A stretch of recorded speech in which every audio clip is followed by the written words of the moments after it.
Hello, everybody. Looks like people are still trickling in. There's Mr. Alexander Englehart. It says you're muted, Alexander. Walk over you there, Rick. But no, yeah, hello, everybody. First of all, before we jump into it, the normal stuff. Well, first of all, I want to talk about Roxanne, great part of the community.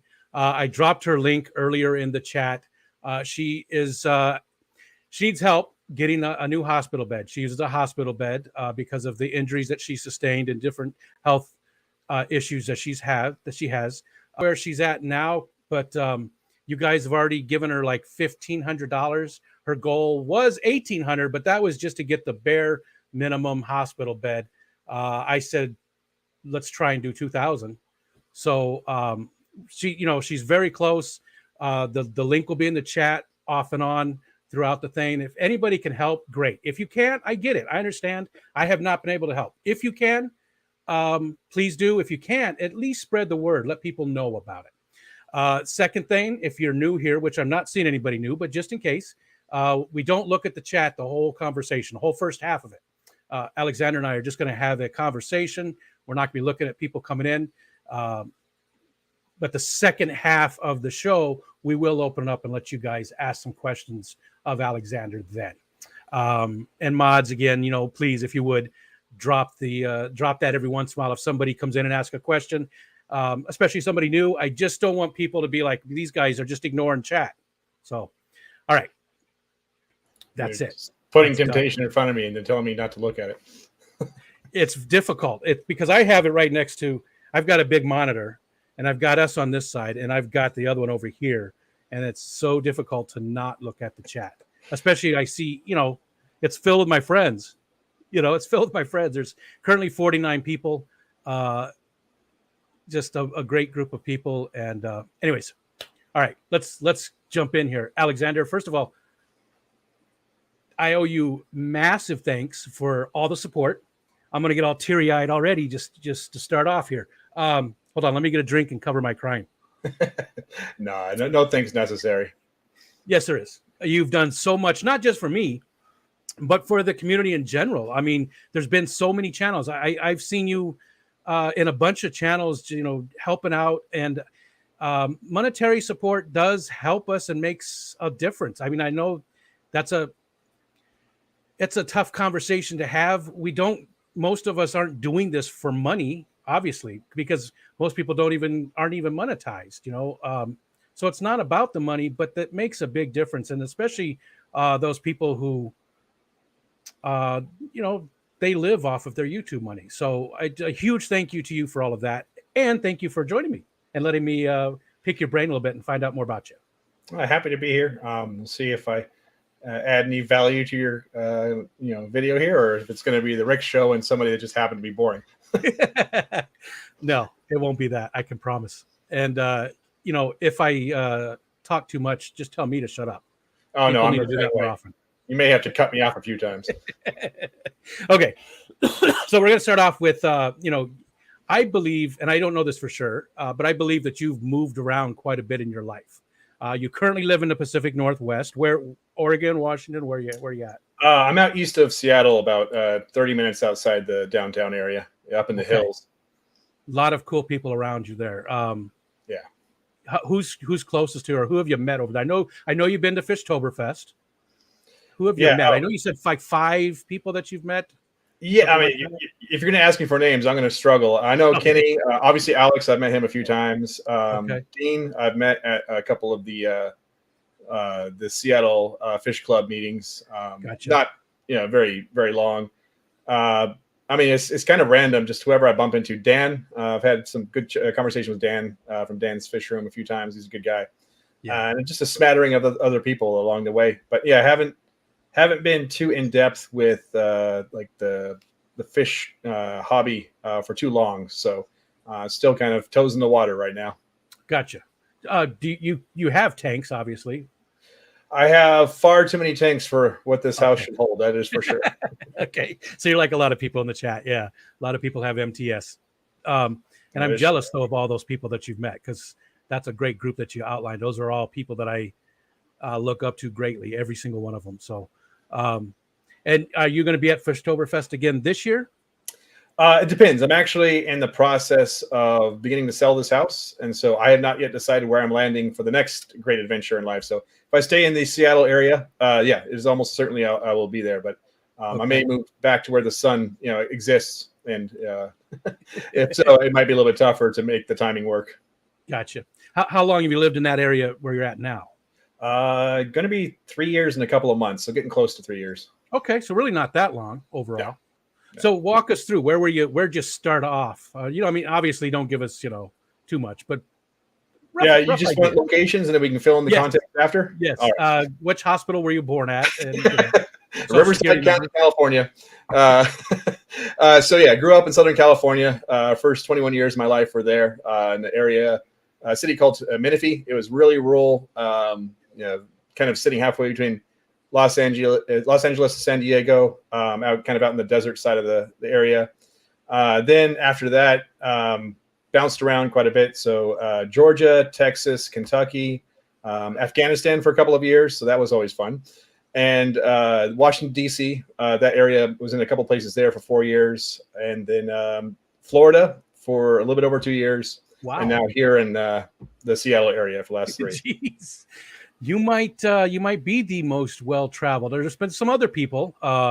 Jason from Redfish Bluefish has been around quite a bit, but he was actually, I don't know if he was an ambassador, but he was in that he did something to do with ambassadorship. I can't remember exactly, but he had moved around quite a bit as well. But you sound like you're probably the most well-traveled out of all of them.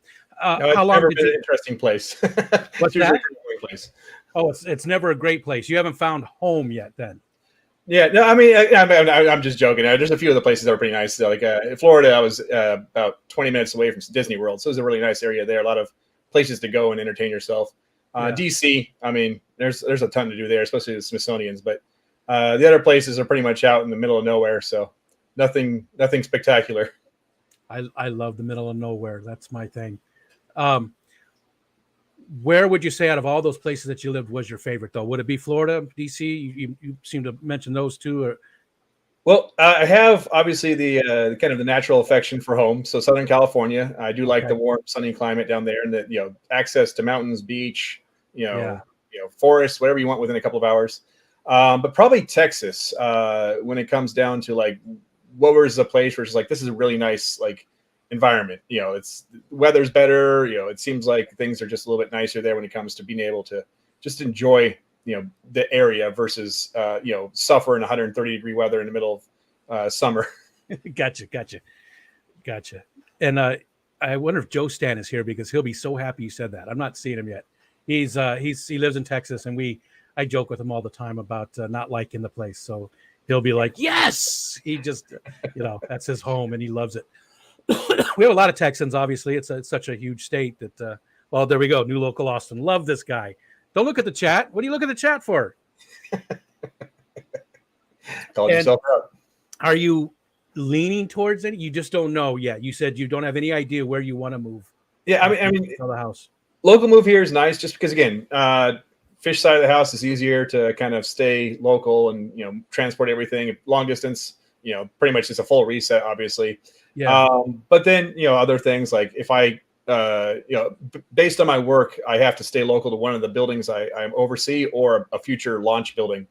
And, one of the locations, which by itself would never appeal to me, is St. Louis. St. Louis, nothing against people who live there, just not a city that I think of I can move there. But when I'm looking at Zillow and I'm looking at houses, I'm like, I could really do well there for a third of the price of this, old 1970s place here in Seattle that is, 10 times more valuable than it should be. Yeah. And you mentioned that when we were talking pre-show about the fireplace behind you there.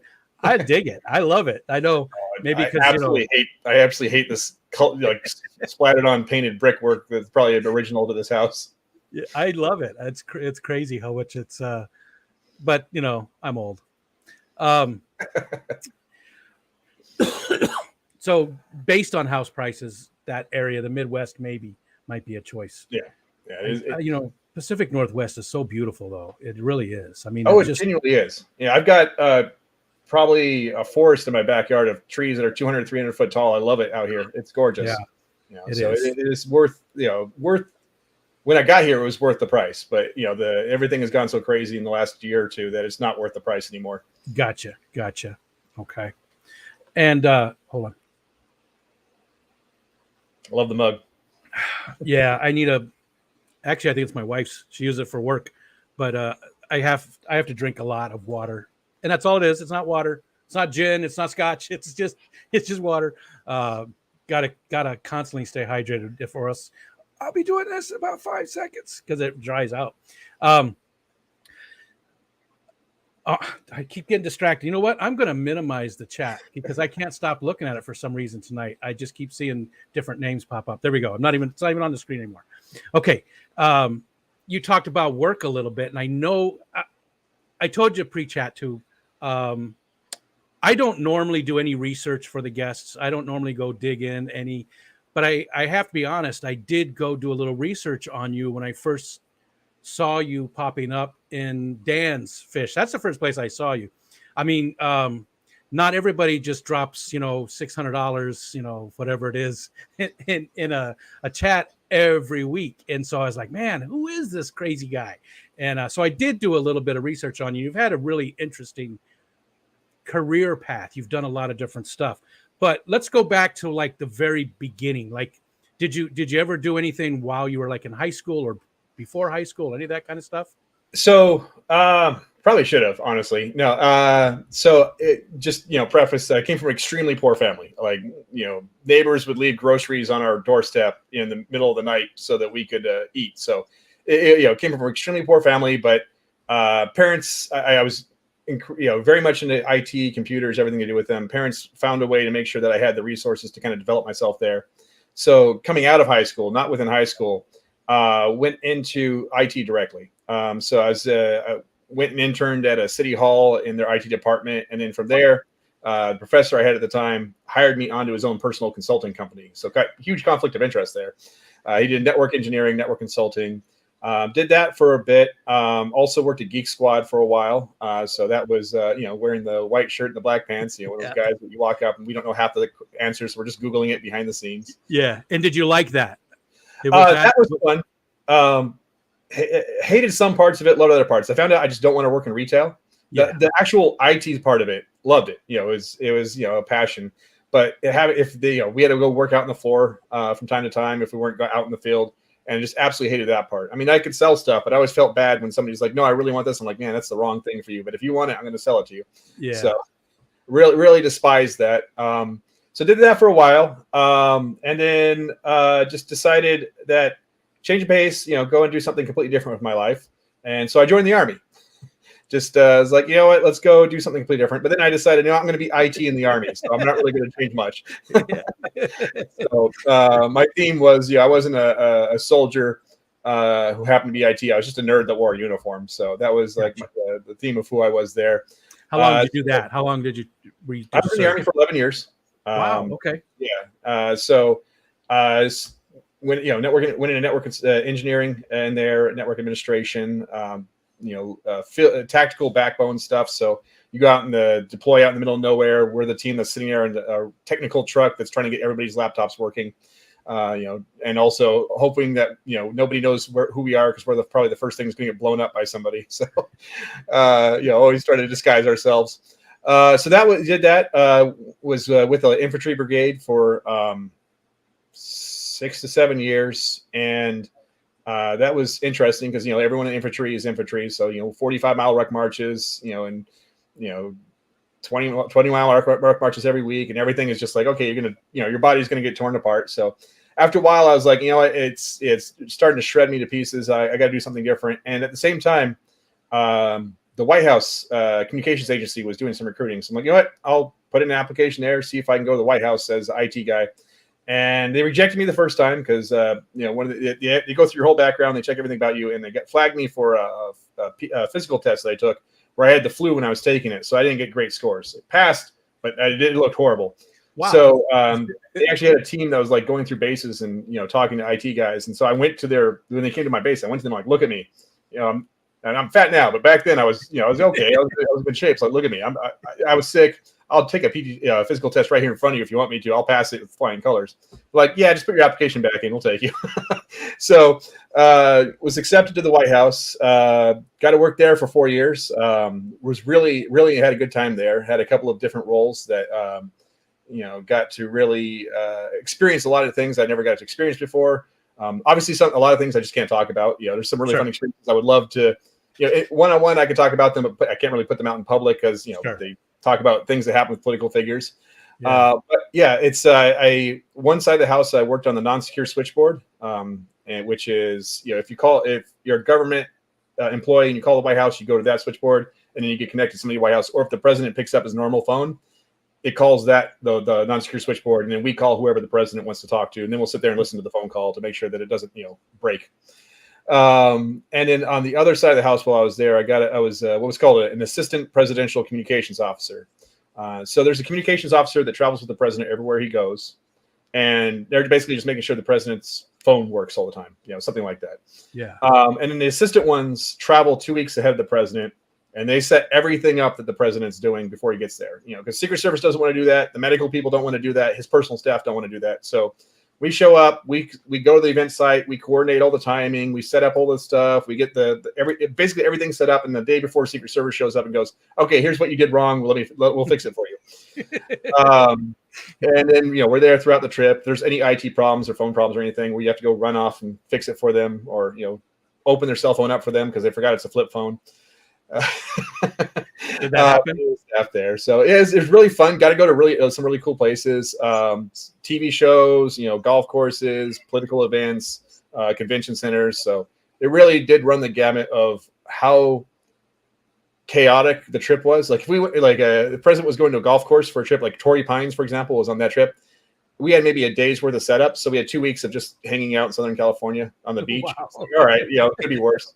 But if you have a giant, convention center, then it's just absolute chaos from start to finish, and you're rushing up until the last second. So yeah. Did you ever get to fly like on Air Force One or anything like that? Were you ever?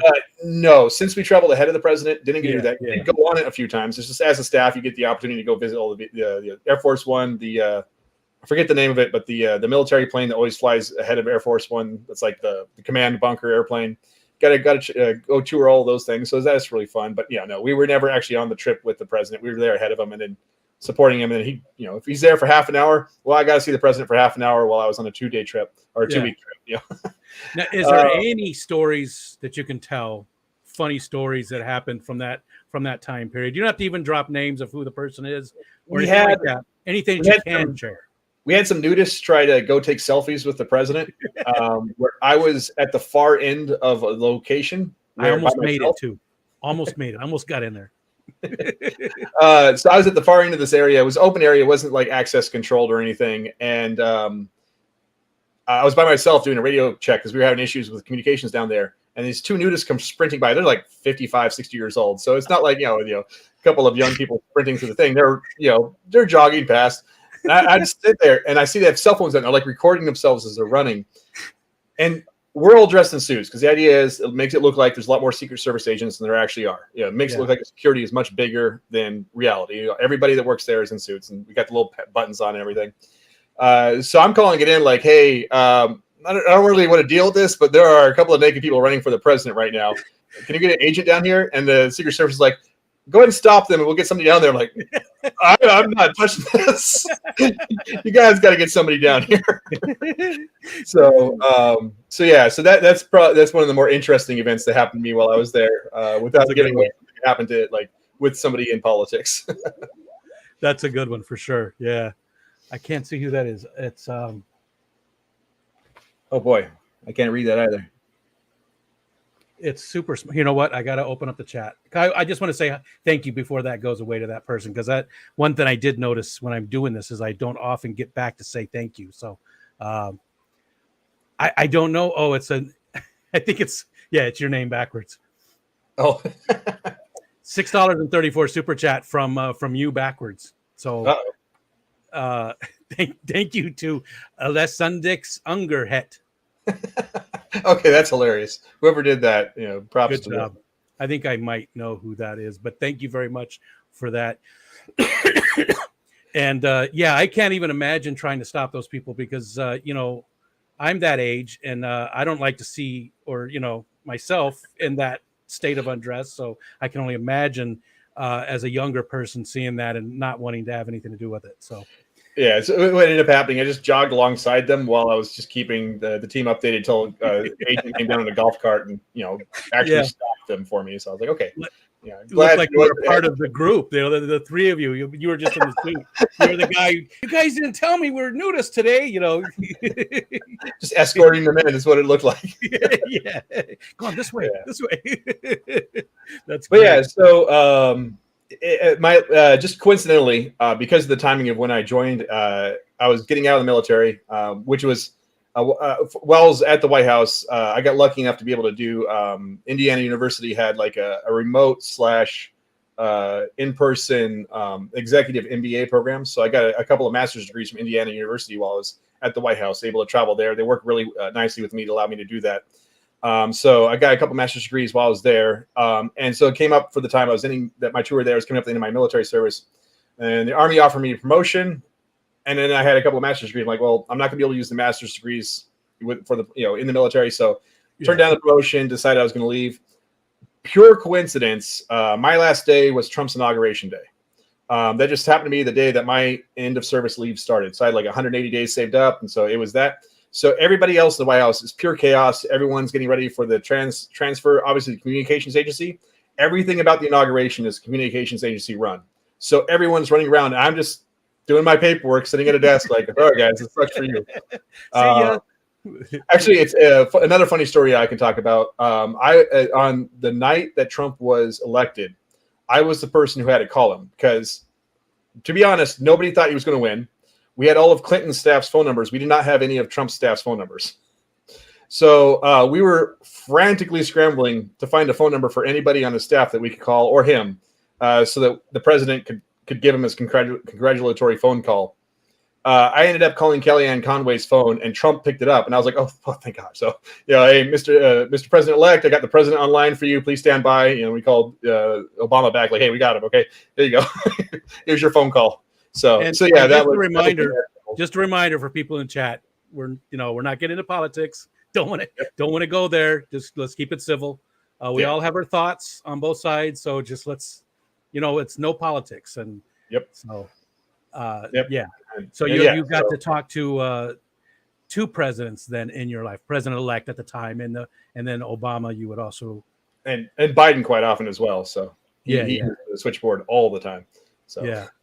That's amazing. I mean, I bet you're the only person in the Fish Fam who can say that they've talked to 3 presidents. I bet you. I don't know. It's pure luck and timing. It's fortunate. Biden was always fun because he'd call and go, "Hey, get me Joe from New York," and hang up, and he'd be like, "All right, now we got to find out who he's talked to in the last month named Joe from New York." So that was always interesting. And again, people, I cannot even look at the chat. I don't have it open, but I can only imagine what people want to say and do, and we just don't want to get there. We don't need fist fights in the chat. We don't need it. And you did that for the 4 years? Yeah, so I did for 4 years. Yep, and again, just happened to be last day was inauguration day. So I actually came back to the White House. First I got a job with Amazon in their Operations Senior Leader Program, but it started in a couple of months. And so I was like, I don't want to sit around the House board. I'm still getting paid by the military in my terminal leave. But there were a lot of contractors that basically did the same job as we did in the White House, but they were overpaid. So I was like, you know what? I'll just pick up one of those contracting positions for a couple months. So I came back, showed up on, kind of scruffy looking with the half beard going on there. And, my whole team's sitting in the office next to her. Now I'm looking over like, yeah, I did it. I came back for a couple months. So I sat in the command center and just did IT cybersecurity work for a couple months until I picked up the role at Amazon. Did you ever I make more than you do, that kind of thing? Not trying to rub it in, people, but But yeah, just again, a lot of really, really fortunate timing and good luck in my life. I always told people when they ask me like, what was success? It's like, look, there are a lot of people that are smarter than me, more talented than me, harder workers that just weren't as lucky. And so having been as lucky as I have been in my life, I definitely feel appreciation for just the fact that things seem to line up. And so went into Amazon. That's when I went down to Florida. and worked in one of the sortation centers down there as an ops manager in their senior leader track for a couple of years. Enjoyed it, had a good time. It's 30,000 steps a night. It was the average for the building. It was a big building, so it was a lot of moving around, a lot of exercising. Yeah. Somehow I still was getting fat. I wasn't in the Army anymore, so putting on the weight from eating and not working out 2 hours a day, just walking a lot. Yeah. But yeah, I really enjoyed that. While I was there, I spent a lot of time working with the team that identified problems for deliveries in the middle mile, like the not the final delivery, not the packing of the boxes, but the people who kind of sorted the boxes out and spread them across the network. That was where we worked. If we got a package to customer late and it was our fault, why it happened, how it went wrong. I was working a lot with them, and then their leadership was leaving their team to go take on a new role. And so they called me and said, "Hey, do you want to come take his job? We'll give you a position up here in Seattle." I was like, "Sure, yeah, that'd be great." It sounds like a lot of fun, solving problems all day long. That just sounds like the greatest job in the world. It's just project after project. So that's when I came up to the Seattle area about three years ago, and landed, worked with Amazon for a couple of years, and really enjoyed the role for quite a large amount of the time. Obviously, COVID had a pretty significant impact for the first couple of months. Obviously deliveries went haywire. The number of orders shot through the roof, and we couldn't operate like we always had. We couldn't keep people in the same positions. People were getting sick, obviously, and we were trying to do everything we could to keep them safe. But it also meant that, a building that may have been able to do 50,000 boxes now a week before was now doing 20,000 boxes an hour because you couldn't keep as many people inside the same building at the same time to keep them safe. So, the capacity went down while demand went up. It was just madness. So our team stretched thin. It was just, again, exciting, interesting work, trying to solve problems constantly. But also, it was, this black swan event. Nobody knew it was coming. And so there was no playbook for it. So went through that, obviously working from home during that period, interesting. And then over time, they started adding a lot more, leadership to the headquarters team that we were part of. And it became stratified. It went from one direct report to a vice president to 5 direct reports to vice president. Gotcha. And our team started being more of a team that reported on what happened the day before versus what we're going to fix in the future. Oh, okay. And not as interesting by any means. Yeah, didn't appeal to me at all. There was no excitement there. It was just I'm taking data and regurgitating it into words. Not at all appealing. And so now's the part where I have to put the caveat. Nothing I say at any point during this discussion reflects the views of the business I'm with or any prior business or organization I've been with. Now that I'm going to talk about where I'm at now, since I am a little bit of a senior position. So went job hunting at that point, and was fortunate enough to find a position with HelloFresh, which is where I'm at now, to take a regional leadership position with their final mile deliveries. So they decided, hey, you know what? We're delivering through FedEx. We're delivering through UPS. Maybe we can, try to deliver ourselves and try to see if we can make it more cost effective, more efficient, get it to the customers on time more often. Especially with like HelloFresh, if you don't get it to the customer on the right day, they might spoil the next day. So it's got to get there. Took an associate director, which is a regional director position with the organization, which is where I'm at now. So all of our final mile buildings west of the Mississippi fall under myself. We're growing rapidly, and it's been just absolute, drinking from a fire hose from day one over the last 8 months I've been with the organization. And it's been just a pure joy doing the job that I'm doing right now. Nice. And I bought from HelloFresh. We had a contract for a while. We were going through all of them. I think honestly, HelloFresh was up there amongst our favorites. We tried Purple Care. We tried all the different ones, and I think HelloFresh was one of the ones that we liked the most. But you were mentioning the last mile stuff. They're talking about creating their own delivery service, basically. Yeah, like Amazon did. Basically, yeah. So Amazon has AMZL, which is their internal delivery service, and HelloFresh was obviously Amazon has benefits from it that work for them. And when you have something as, like I mentioned, just as expirable as groceries, like HelloFresh does, relying on somebody else to deliver it can have huge problems. And I'm not saying, again, not expressing views of HelloFresh here. And I'm not saying anything about any of the providers we use because they are wonderful partners to our organization, but you do not put in the same effort for a box that is 1 out of 10,000 boxes you're delivering that day as you do when you're only delivering that type of box. Yeah, so yeah. UPS, we may be 1 out of 10,000 boxes on a given building that's a HelloFresh box versus the 9,999 other types of boxes delivering that day. So there's like, okay, maybe we have to sacrifice 100 boxes that aren't going to be delivered today because we had some drivers call out sick. Maybe our box is one of those 100. Whereas for us, it's like, we got to get that box out. What are we doing to get those boxes out today? It's all that matters to us. So we're, it gives us that freedom and the opportunity to be able to really push ourselves to succeed, and maybe spend a little bit extra if we need to, but still get that the delivery on time or as best we can to the customer. And we're still new. Most markets, it's not going to be us delivering. It's still going to be UPS, FedEx, and long term, realistically, we're probably not going to deliver it out to like where Dan lives up in Wyoming. It's just not enough people there for us. Whereas maybe Amazon might, because they still have enough packages going out there because everything goes through Amazon. Yeah, and I'm wondering if they'll come here because I'm totally interested in that. That sounds like I would love that, to have that. I mean, Amazon doesn't do that currently for us. I live in a pretty rural place too, even though it is New York. It's pretty rural, and I would absolutely love having one company to deal with. What I mean? Not having to worry about that. So that might make me go back and look at HelloFresh again. I mean, I remember liking the service. Do you guys have a vegetarian only? Yeah, I believe so. Yep. Yeah. I know that's not your. I mean, this is probably the worst advertisement ever, but I don't cook, so honestly, I'm probably really bad about knowing what we sell. See, this is what I love this about the Fish Fam, is that we just have such a huge range of people. We have people who have done retail their whole lives or manual labor, and then nothing against it. We've got a lot of IT people. We have doctors. We have vets. We just have a massive range of people with different backgrounds and experience and just everything. And that's what makes this community so great, is that there's so much diversity here, and we can all hang out and do fishy stuff together. And there's no, he's better than me because he's a doctor kind of stuff. Is Dr. Awesome in here? You're not better than me, Dr. Awesome. So that's cool. Thank you for running us through all that. And I knew there was, again, you're probably the only person I did any type of research whatsoever. You're like the 67th focus on it. And you're the only person I actually went and looked up. And it wasn't even because of the focus on at the time. I hadn't even planned it. I was just like, wow, who is this crazy guy?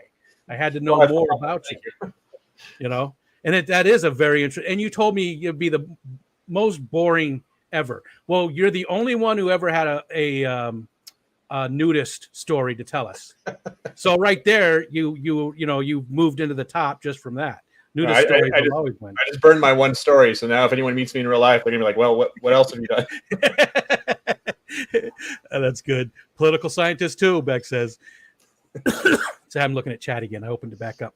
Uh-oh. So let's shift gears a little bit then and talk about different types of things that you like to do in your spare time. I think that you don't like to have spare time. You sound like the kind of person that... You'd be surprised. Yeah?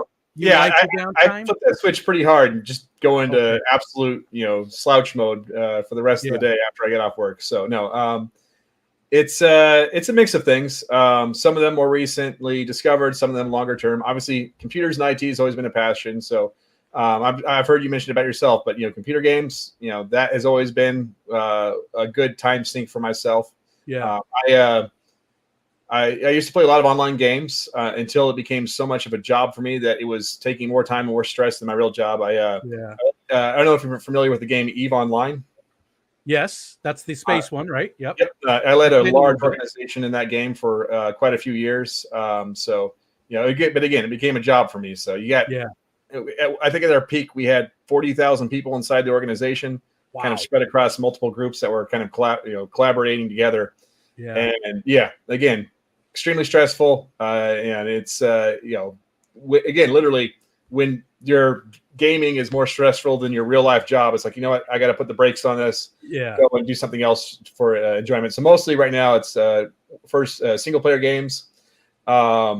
Just roguelikes have really captured my attention recently. Really? Kind of soaking up my time. Yeah. Dungeon of the Endless is just kicking my butt. I've not beat it in like 6 months. It's killing me. I don't care for them. I don't know why. But back to the MMOs, did you play any of the other ones too? Yeah, so I started on MUDs back in the early '90s. Yep. Text-based MUDs. I was Yep. when I was a kid. I was that nerdy kid who was like, Yep. all right, I'm gonna go play this game that has no I wasn't pictures. even a kid. I wasn't even a kid. I was still playing them. Yeah, so started with MUDs. Star Wars Galaxies, I think, is the first MMO, actual MMO I started playing in. I crashed the servers several times, and they had to change the rules of the game because of me. I led a group on one of the servers where we built more bases closer together than anyone ever had in the history of the game, and so many NPCs spawned from the bases that the servers couldn't boot up. Every time they booted up, they started populating the NPCs, and it would crash again. So they had to change the rules to make it so you can only put the bases so close together in the game after that, so that they could, correct things. And they deleted all of our bases. It was really frustrating. Yeah, but I guess they sort of had to. Yeah. So Star Wars Galaxies, and then of course World of Warcraft. I don't think anyone who played MMOs avoided that one at any point. So played that for a few years. Same here. And did you ever Asheron's Call? Does that one ring a bell?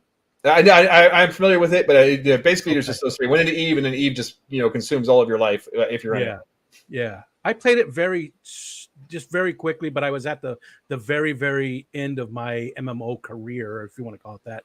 I was tired of it. I just don't like to play games with other people anymore. I never do. So nowadays you play a lot more single player. You said you don't really play, and where's the bread and the meat and potatoes for you? I was gonna say the bread and butter. Where's your meat and potatoes? As do you like RPGs or what's? Grand strategy, I think, is probably where most of my time goes. Like I said, roguelikes are really fun if I only have half an hour and I just want to get myself frustrated at a game. Yeah. And it is just a smattering of whatever else seems appealing at the time. I mean, I'm pretty broad in the games that I play, but yeah, grand strategy is probably my favorite game type across all of them. I mean, like, the Paradox Company has got their pound of flesh for me, that's for sure. Yeah. And you play just on the PC, or well, I know you play a little bit on some consoles because of some of the artwork you have.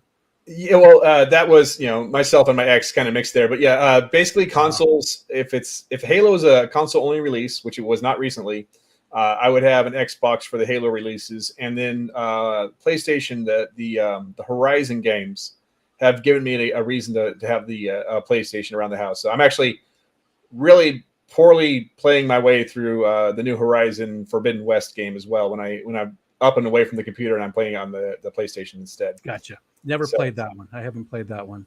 Our RPGs are where and it's just on the Xbox these days. I barely play any computer games at all anymore. It's all on the Xbox because I like to get out of my room, and this is where my computer is, even though it's a laptop that the fishfam bought for me. I still would rather just get out into the living room. We have nice big comfy couches, kick up my feet and I will stay there for way too long. I feel you. But yeah, aside from, computer games and video games, other hobbies, carpentry. I've got way too much money invested since the pandemic started in a carpentry shop. So I build, just for myself in the house, furniture and little things. So, wow. Nice. Yeah, I got a kitchen island and a bunch of TV stands and stuff like that just around the house. Just whatever I felt like I didn't like the IKEA version of, I'd put something together to replace it. I would love to see some pictures. I mean, not right now. You don't have to get up and go get anything, but we do a lot of that. Show us your neighborhood and all that. If you would send me some pictures sometime, I'd love to see some of the stuff that you've made. I'd be happy to share. And always love seeing that stuff. I love seeing that stuff. I suck at it, so I love when I can see somebody else that has that skill to put in. I don't have the eye for detail. For it, so. I wouldn't call it skill. I'd say it's just a lot of banging my head against the wall until I figure something out. Skill's it's still a long ways off. Gotcha. I'm replacing skill with just expensive equipment that probably isn't helping that much. So you're sort of a Batman carpenter then. You got all the money. You got I like that. And we have to make a T-shirt now. That'd actually be a really good YouTube channel. They'd probably get sued to hell in the first week. Yeah, but it would. You're right. Batman carpenter. Just throw money at it. It should just be a guy messing things up and then just throwing piles of money at equipment. I like it. That'll be the whole channel. And then aside from carpentry, honestly, got back into fish keeping during the pandemic. When I was a kid, I had some probably overpopulated tanks in my room that were way too big for the stuff they were on. Enjoyed it, and then just when I joined the military, kind of was no longer doing that. Obviously, moving around too much and just living in barracks and so forth the first few years, so it was just impossible to do.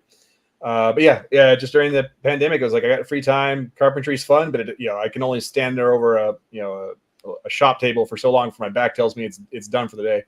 And what happened just kind of passed by a fish tank in a store. I was like, you know what? I really used to enjoy fish keeping, and I got back into it. And of course, the multi-tank syndrome took over.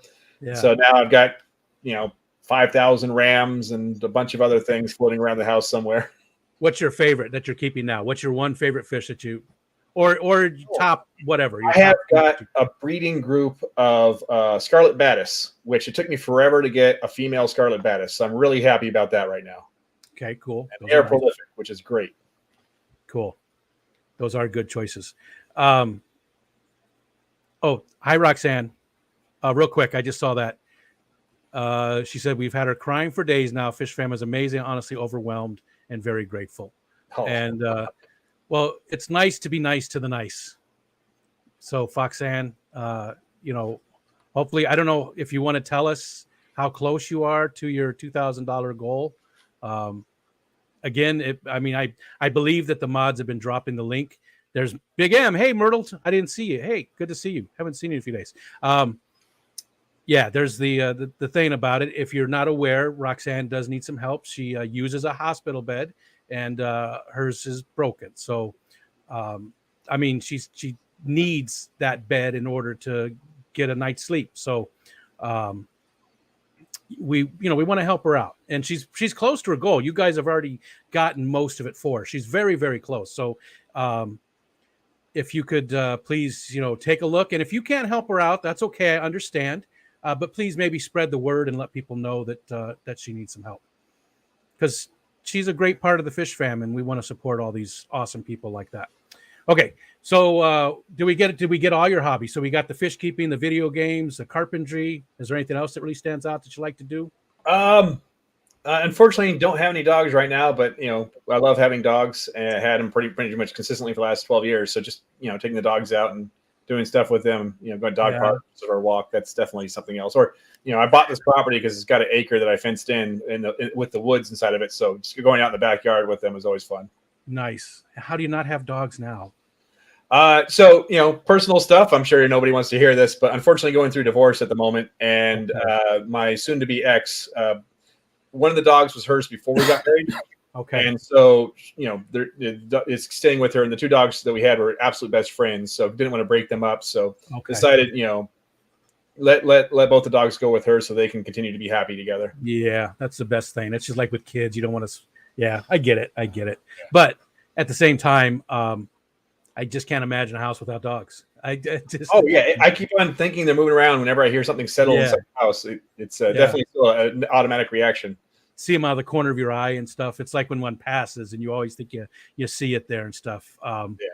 Yeah, that's difficult. So, well, hopefully when you get moved, you'll be able to get another one.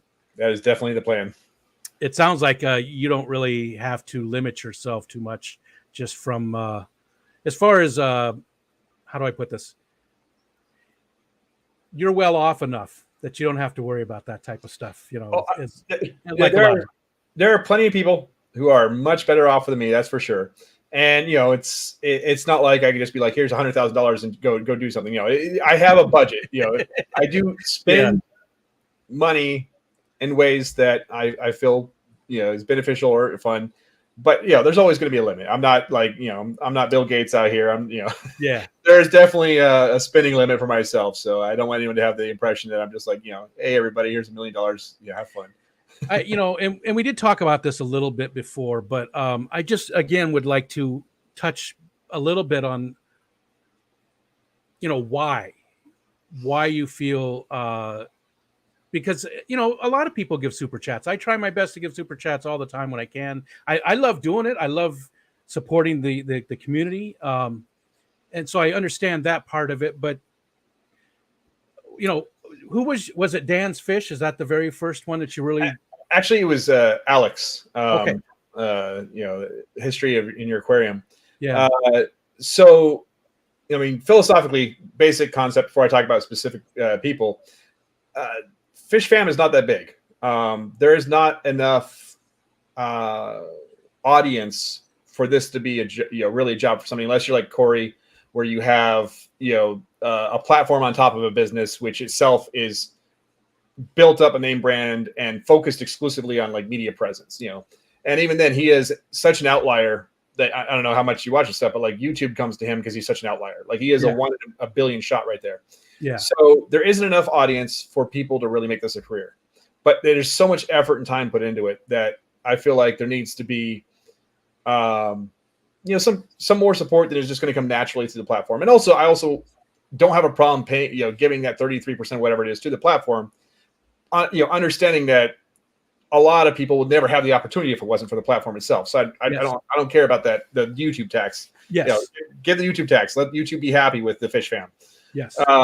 But when it comes to specific people, like Alex, started with him, watched a few of his videos kind of early on when I was getting back into the hobby. And, to be fair, underproduced, but really great content. Yeah. Not my kind of content, though. Alex does not produce content I really care about.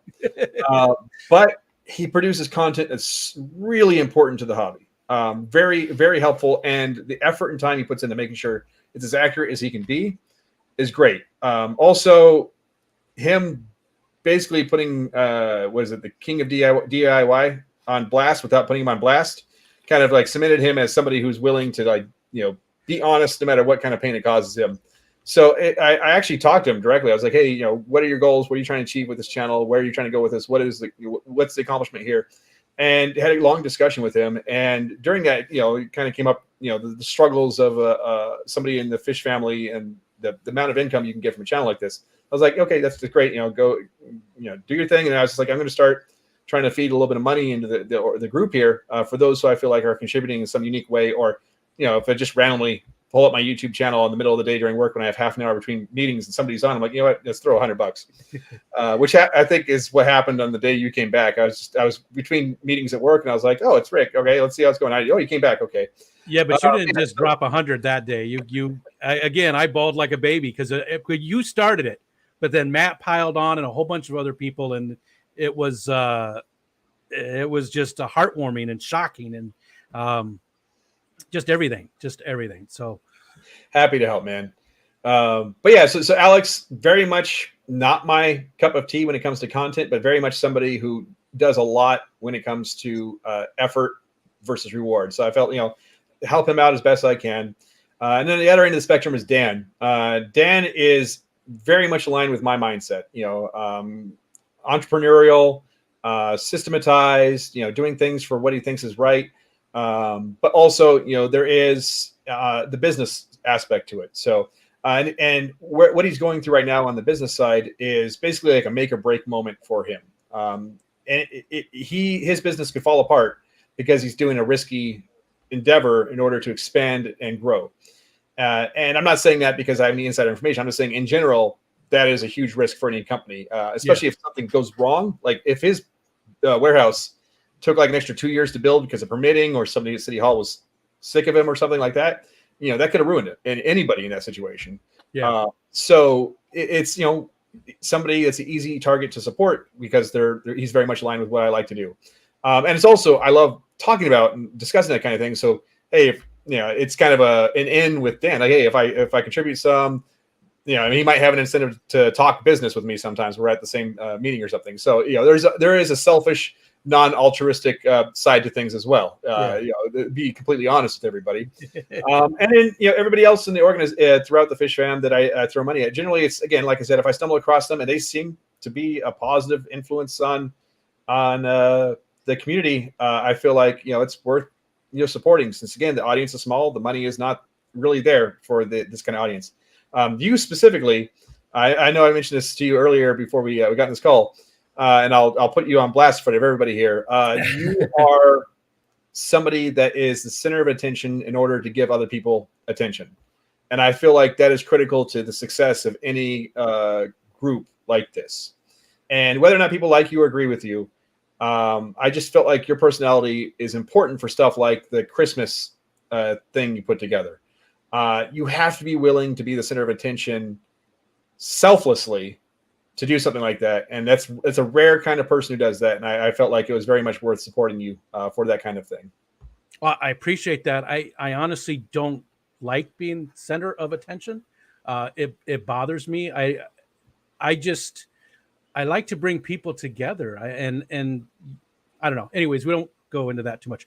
Again, just, thank you so much for all the support. And again, not just for me. I was in Austin, my buddy Austin's stream the other day, Fantastic Freaks, and you helped him out. The Danikin, Kenny and Danny. I call him the Danikin. Those guys. I've seen you in a lot of streams dropping it, and I don't think anybody does. I shouldn't say that. I don't think very many people do this for the money. I really don't. I don't think there's very many people, but at the same time, it just does help, and you're injecting that money, you're not just giving it to me.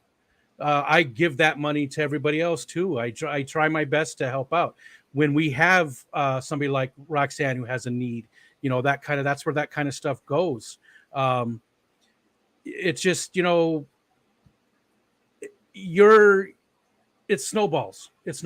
Your contributions have just blown up our community with the support to help us out in those times of need. Does that make sense? I'm just trying to get you a new Xbox. I do want a new Xbox. I do.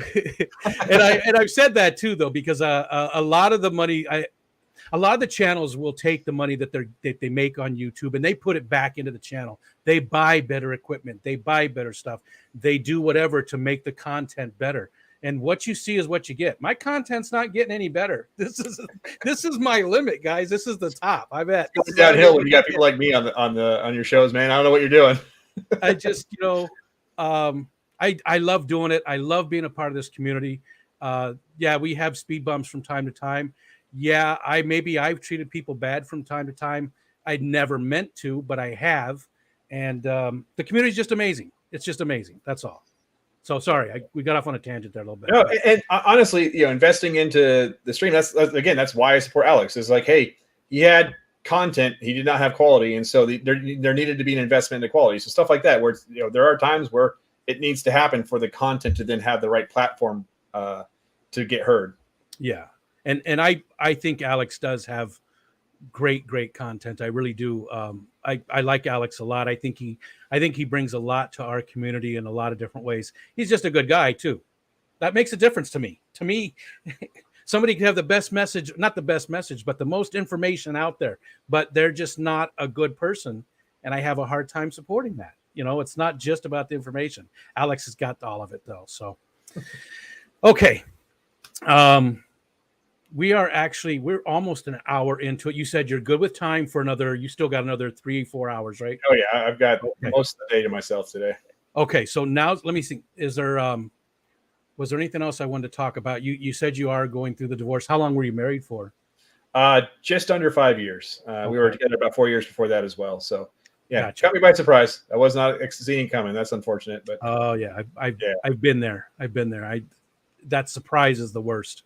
When you sort of feel it coming, it's a little bit easier, but yeah, when it's, but I did it right the second time. So I went through that. And then the second time I learned from my mistakes. And I've been with my current wife we've been together for roughly 35 years, married for 30. So I did it right the second time around. So I'll have to get some advice from you then.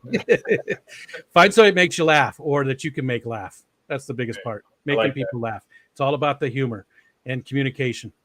I overshare.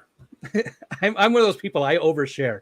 I tell people what I'm thinking about, and it could be a tiny thought, and people blow it up, and they think, "Oh, he must be really upset." I'm not really upset. It's just a thought that I have. It's not a big thought. I don't have to have big emotions or big thoughts in order to share it. I share everything I think about, so I overshare. Filters off. Some ways. That helps with my wife. I mean, because we talk, nothing's hidden. We talk about everything. So let's go ahead and start getting some questions. Oh, is there anything you'd like to tell people before we get into that? Is there anything you'd like to bring up or tell people or anything going on? I wasn't ready for open discussion. No, I honestly, I don't have much else to discuss. I think Okay. open books so far. I'm just a huge Okay. nerd that has been very lucky in life. So I'm fortunate to try to pass some of that on. Are your parents? You're still. Are you still? Do you still talk to your parents? Are your parents still around? So If that's not too personal. no, yeah, it is. There is a thing about that. I'm excommunicated from the church I grew up in because I went in the army. So unfortunately, do not talk to them. Still love them. They were wonderful parents. They never had any issues there. But just because of beliefs, they don't talk to me. We're in the same boat. I mean, mine have passed, but it was like that before that. It was the same, not the same exact thing. I never did any military time, but yeah, same thing. It's unfortunate because I was just, you said you came from such humble background. I was just wondering, how your parents feel about how far you've climbed and how far you've gotten. I bet you they still have to be proud, even though they don't. They have to be aware of it, right? They know where you're at and what you're doing. Yeah, sure, I try right? to seek them support through my sister as often as possible. Gotcha. Sometimes they take it, sometimes they don't, but try to keep that link open. Okay, let's go ahead now. If people would please do the @RicoStan. I will feed you the questions, but I know that you can see the chat, and if you do see something that you'd like to address, jump right in and do it. The first thing I saw was Jess would like to know if you've seen the morning show, the Aquatic Morning Show. Yes, kind of. Generally, it's not a good time for me. I'm usually distracted with other things. So I would not say it has. I've been able to pay attention to it like it probably deserves, unfortunately. Gotcha. And it's Monday through Friday, except Wednesdays. And it does a good job of tying everything together and giving us a news source and talking about all kinds of cool stuff. Yeah, usually during that, it's all the morning meetings, discussing what happened the previous day, how we're handling what's going on today, what else is on fire inside the greater business. After we're done with the stream, you're going to give me some kind of code so I can get free HelloFresh food, right? Yeah. Honestly, it'd be nice if we do that. I think they give us like a 20% discount code for people for like a month or something. Now, for employees, it's great. It's like a 75% off discount for employees. It's a wonderful discount. Wow, that is great. Yeah. And again, I like the idea of the meal services, especially for people like myself who live in a rural area where it's hard to find some of the ingredients. It really is, Even the closest Walmart is a good half hour away. Okay. Lefty says, what's the West Wing like? And I'm surprised I said that right. What's the West Wing like? Smaller and older than you think. Is it really like the TV show? Well, I you know what? I've never actually watched The West Wing, so I can't judge it. Everyone has recommended that to me. I've never had a reason not to watch it. I just never have. Yeah. But physically, again, much smaller than you think. And the White House is an ancient building, so it feels aged when you're inside of it. Like the walkway to the Oval Office, you always see the president walking down. I'm surprised they never tripped because the bricks are uneven. Some of them are kind of popping out of the ground. It is, just things are, it needs a remodel, honestly. Gotcha. And there's a $10 super chat from the amazing Candy Overalls. She says, thank you, Alexander, for all you've given to the community. And coming from Candy, that means a lot. I was going to say, Candy spends like all of her free time moderating chats. I don't know if anyone else can kind of stack up to what the moderators do on these channels. Unfortunately, Candy doesn't get to do as much as she used to, but so it's always a pleasure when we do get to see her. Because she used to even be out even more. She was modding everywhere. And we have some really good mods, and thank you to all the mods because you guys are the backbone. We really couldn't do this without you guys dropping links and, bringing attention to things and everything you do. So you're amazing. Thank you. Okay. Nano Aquarium guy, Alexander, other than Fishfam YouTube, what other things do you like to watch? A lot of gaming channels. So I couldn't even name them all. Carpentry channels. Some of them are really interesting. What about other content? Not YouTube, but like movies and TV shows. Okay. Yeah. Tried. I mean, again, growing up a nerd, Star Trek is my thing. Tried to enjoy Picard. It is just a dumpster fire. Tried to enjoy Discovery. Still a dumpster fire. Not quite as bad. Loving the new Strange New Worlds. It's finally something that feels like Star Trek again. Okay. I love Picard. I thought it was good. But oh no. Ed and I all the time. I have a very low bar for what if I'm entertained, that's it. I can overlook plot holes and things. So the new one though, you think is really good. It absolutely feels like the Star Trek Next Generation, the original series. Like they did a great job of getting the episodic exploration for the good of humankind feel back to it. Gotcha. For the good of everyone. Definitely need to give it a try. So Star Trek, what other kind of stuff do you get into? Just sci-fi, fantasy? Pretty broad. Barry, something that's not sci-fi. I'm really loving Barry. That's a great show. I don't know if you've seen it. NoHo Hank is just like the greatest thing that's ever happened to television. What's his name? NoHo Hank is a character on the show. Bill Hader? Bill Hader, yes. Yes. Yeah, Barry. Yes. I did see. Now, how many seasons of that are there? I've watched like the first 1 or 2 seasons, I think. They just started the newest season. I think it's season 3. I'm not certain on that though. Okay. I did like 4 episodes in. I did like it. It's a great show. Yeah. And for anybody who doesn't know, that is an assassin, basically a hitman who what does he want to do? He wants to get into acting. Is that the one? Yeah. No. He wants to become an actor. I was thinking I was Get Shorty. I was going to that one too. Did you watch that one? The TV show, not the movie. No, I never watched the Get Shorty TV show. It's got what's his name? Chris O'Dowd. Chris O'Dowd. Okay. From the IT crowd. I'm assuming you always liked that one. Yeah, I loved it. Loved that show. He was in it. It was great. All right, keep going. What else? Let's see. What else am I watching right now? Our Flag Means Death. I'm really enjoying that one. I haven't seen that one yet. It's Taika Waititi's current TV show. It's about just a horribly inept pirate. Okay. Yes, we did. That's right. We did watch part of it. Yep. Okay. I remember now. Yeah, we watched a few of those. That was good. Yeah. But yeah, most of the stuff I watch is going to be primarily YouTube. So there's not too many shows I'm keeping up with. That's The Witcher when it's on, and I'm looking forward to the new Obi-Wan TV show coming up here very shortly. Yeah. Yeah. We have a lot in common that way. It's a lot of the stuff. Brendan wants to know what you did before he decided to get into IT, and we did talk about that at the beginning. But Brendan might have missed the first part. That's kind of how I started out the gate. It was IT from the start. So there was no working at a fast food restaurant or anything. Yeah, I went straight into interning in an IT department at a city hall. So that was my first job. Then Geek Squad. Then working with in a private consulting company for network engineering. Let's see. There's Kyle. He said he mentioned Horizon Zero Dawn, great game by the way. But what are some of his other favorite games? And you did touch on some of them, but you said Grand Strategy. Yeah, basically anything made by Paradox Games. Pretty much across the board, I've loved their games. Mountain Blade, that game really got me. I love that one. I supported that when they were first making it when it was an indie, and that was way back when, before it was on any platforms. It was only a PC game, and I can't remember, but yeah, they were very, very open to feedback from the community. Like they took everything to heart and really made all the changes and stuff. But I stopped playing it. But Mountain Blade, that's good. That's a good one. Yeah. Battle Brothers is like one of those kind of a hybrid roguelike tactical game. So it's one of those ones where you get frustrated after a while. The Total War games, I've been playing those since the very first came out. Yeah. So I think it was Shogun. I think it was the first one. Maybe I'm wrong. Yeah. And it's not a game yet, and it's probably just a pipe dream. But Star Citizen, I'd love for that game to actually release in the next couple of decades. Been watching that content on that for the last decade. No, that's not the one. Degenerate? Are you still? Yeah, Degenerate. Right there. Has Alex played or heard of Star Citizen? I believe he's playing like an alpha, or he's playing part of it right now.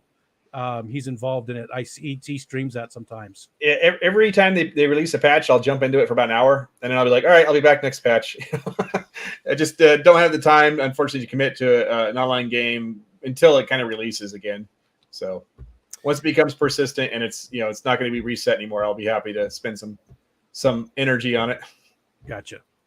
Okay, I jumped a couple here. Here's John Select Petty says, do you see yourself as more Batman or more Iron Man? Iron Man has less of an attention span, so it'd probably be the direction I go between those two. I don't focus on things for very long. I'm going to squirrel off another direction in a second. Really? I wouldn't think that with what you've talked about. It seems like an attention to detail and a focus is very important for those. It's all about shaping your day so that you have something different to do every 45 minutes to an hour, so that you don't lose your attention span. Okay, gotcha. Yeah, and that's pretty cool. How did you find out? Was that just something you innately knew about yourself, or how did you find that? Yeah, I probably had ADHD. I don't know. I never got diagnosed. And then I got, blown up a couple of times. So that probably didn't help it either. So yeah. Yeah, it's just always had that short attention span, always, diving in 100% to something. And an hour later, I'm like, I'm bored, to go do something else. Dr. Awesome says, have you ever thought about having an aquarium exhibition named after you? I'm not that rich. Myrtle would like to know your favorite music genres. Classic rock, old. I mean, when I was growing up, it was definitely oldies, man. Beach Boys, I played them on loops when I was a kid. But yeah, classic rock right now would probably be the one that I would favor the most. But it really spreads the gamut. I mean, yeah. If I'm on Spotify, it doesn't know what the heck to do. It's just like, all right, I'm shotgun blast stuff out, and I guess whatever you skip, you don't like. And is music really important to you? Is it something you listen to a lot, or is it just something you have on once in a great while? Yeah, once in a great while. Honestly, if I'm going to be listening to something, it's probably an audiobook. I used to read prolifically, but now I spend my nights kind of on the computer. So if I'll listen to audiobooks when I'm driving instead, just to keep, up with literature. Yeah, we did that too a lot. I can't do audiobooks any other place other than in the car when we were commuting. For whatever reason, I try it here at home because I do love to read too, but I can't do them. I don't know why, but driving is perfect. It's the right amount of focus that I can give to it to focus on it plus on what I'm doing. So, exactly. Okay, we got to the Star Citizen. And I probably am skipping some, but I'm just looking for the @RicoStan Sue too. All right. Let's see. Here's Lefty. Did you watch the Stargate shows? Oh, I love the Stargate shows. I mean, I know the universe one struggled, but I really wish they'd given it a second season. It felt like they're building up to something they never got to do. The Atlantis one, rough start. I feel like it got better. The original Stargate was just classic. I mean, that's one of the better sci-fi shows that's ever existed. I heard they're bringing it back. I don't know how that's going to be. And that was his follow-up question. Do you think Atlantis was canceled too soon? I think, didn't Atlantis go 7 seasons? I forget how long that one lasted. Felt like it got better, but it felt also like it had a natural ending. Universe, I don't think they gave a second season to. They just stopped it, like on a cliffhanger, and that was nobody's watching the show. It's dead.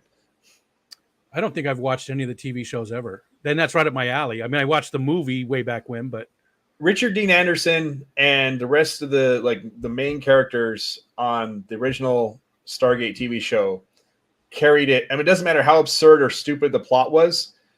They had such strong talent in their core, like 4-person cast, that it was, it's just perfect because of that. Gotcha. Yeah. The actors can definitely carry same. There's Brandon Coldwater Aquatics says, thank you, Alexander, for all you've done for this community.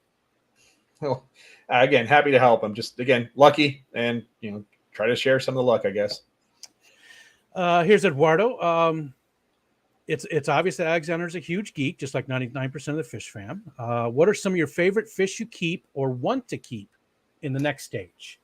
Well, I have a bunch of discus that refuse to, raise their eggs. So I guess I would like to keep more discus if they ever actually, get to the point where the eggs or the babies are surviving more than a week before the parents are like, oh, these are delicious little morsels.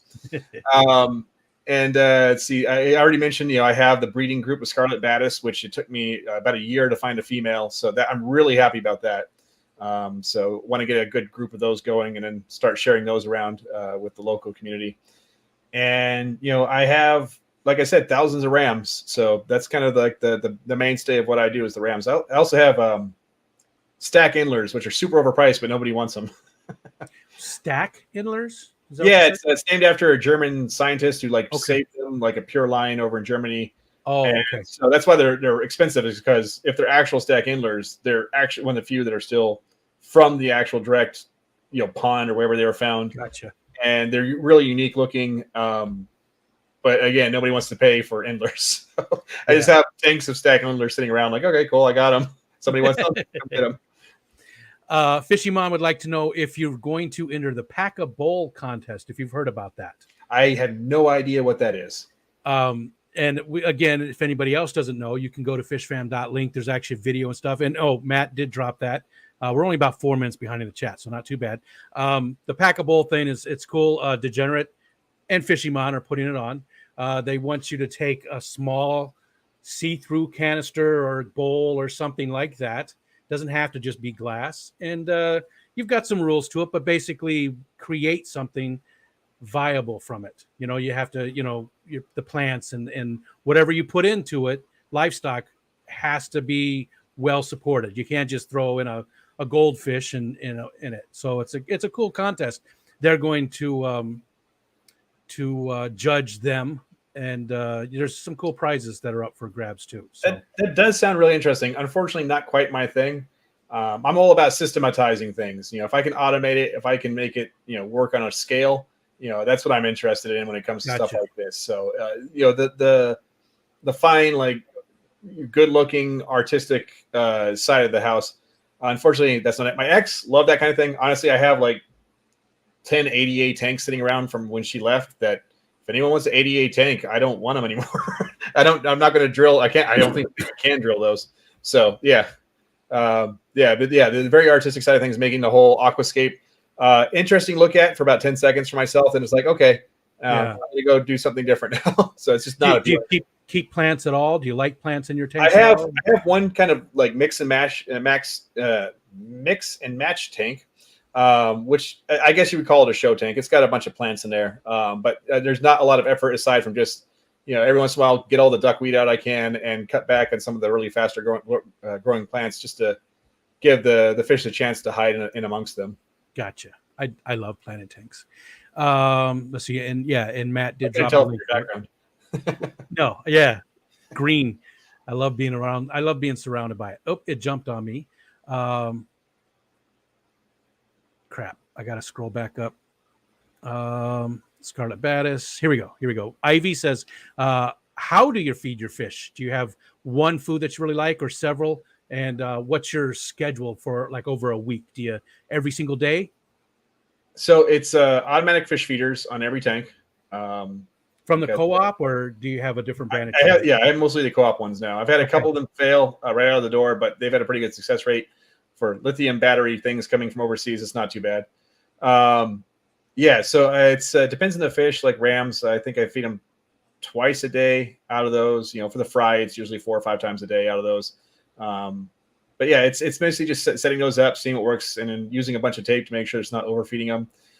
Most of the food I feed is the Hikari, different types of Hikari food. I also have the what do they call them? The little golden sphere. I forget what the brand name is, but they have the different micrometer or millimeter. The golden pearl. Yeah, golden pearls. Yeah, I have like different ratings of those for the fry, and then for the discus, I got like a big bucket of discus something food, like a little stuff that sinks a little bit slowly, and then they eat their babies, so they got that too.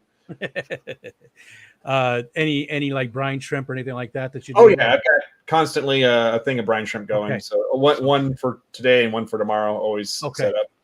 I like the Hikari foods too. I've always liked them, and they seem like a real good company. They're really open to like giving samples of their stuff and supporting the community and stuff too. So finding somebody who has their like 2 or 3 pound bags is a pain now. It's not that easy to find those anymore. At least not that I have. If anyone has a link for those, that is a really good, consistent. Run out of them every month. Let me know. I feel like somebody else. I think it was Ed said that he was having a hard time with it too. With those. All right, where are we at? We're at Jenna. Hi, Jenna. Alexander mentioned getting a hold of the rare female Scarlet Battis. Has he had any luck breeding yet? Yes. Yeah, there are. The first generation in that tank is almost grown up. There's like 10 or 12 of the fry from the first batch. And I think I saw a really small one hiding out of the Java moss inside that tank. So they may have had a second batch already. I got to start separating them out into multiple tanks now so that, they don't just all eat up the fry inside a 10 gallon. All right, let's see. Here we go. Here we go. Can you suggest any good audiobooks? Is there one that really grabs you? And do you have a favorite audio or classic? Or just, do you have a favorite book? And also, can you suggest a good audiobook? Sapiens is probably one of the best audiobooks I've ever listened to. It's research. It's a researcher who did like a history of humankind from like far back ancestral times until now. It's really good take on just psychology and biology of just people. It's a really interesting book. Yuval Harari, I believe is the guy's name. Yeah. I think an Israeli researcher, if I remember correctly, where he works. But yeah, I think if there's any one audiobook I'd recommend, it's that one. Really well narrated and just extremely well written. And then the Game of Thrones audiobooks. The narrator for those is one of the best narrators that exists. Yes, those are really. Though they did have another narrator for 2 books, and they had to go back and record them with the original narrator because he was just horrible. I didn't know that, but he does the other stuff too, and I can't remember his name. But he's got that. It's not really quite gravelly, but it's just distinct. He's got an aged voice. Yeah. I remember those. I got a lot of gravitas to it. No, he did not. I was going to think Roger Zelazny. He does the Amber series. Really interesting. It's like multiverse type stuff. It's really cool. I was thinking that same guy did it, but no, Roger Zelazny did his own. That was a really good one. R.C. Bray is another audiobook reader that I kind of like. He's kind of got like a really like military sounding voice. So like military sci-fi books, he does a lot of those and he comes across really well. Gotcha. Could you pick a favorite book? I mean, just of all types of different books. Honestly, Sapiens. Of anything I've read in the last 10 years, Sapiens. The Martian, before it like blew up, it happened to be recommended to me on the day it came out. Amazing, really good book. If you've only seen the movie, the book is definitely worth it. And oh man, there is a series of books which I'm sure is intended for like teenagers, but it caught me. It's about society in the future, like Red Martian or something like that. I forget what it's called, but it's like an imperialist society in the future where you're stratified by skin color, basically. But it's like colors of the rainbow versus normal colors of skin. I forget what it's called. I have to look it up. I don't know if I've read that one. I thought you were going to go with Kim Stanley Robinson. He did the Red Mars, Blue Mars, Green Mars. He had that series is amazing. I don't know if you've ever read that one. I have read those. Yeah, it's been quite a while, but yeah, those are really good. I like those. Red Rising. Red Rising is the name of the book that I was trying to remember. Red Rising.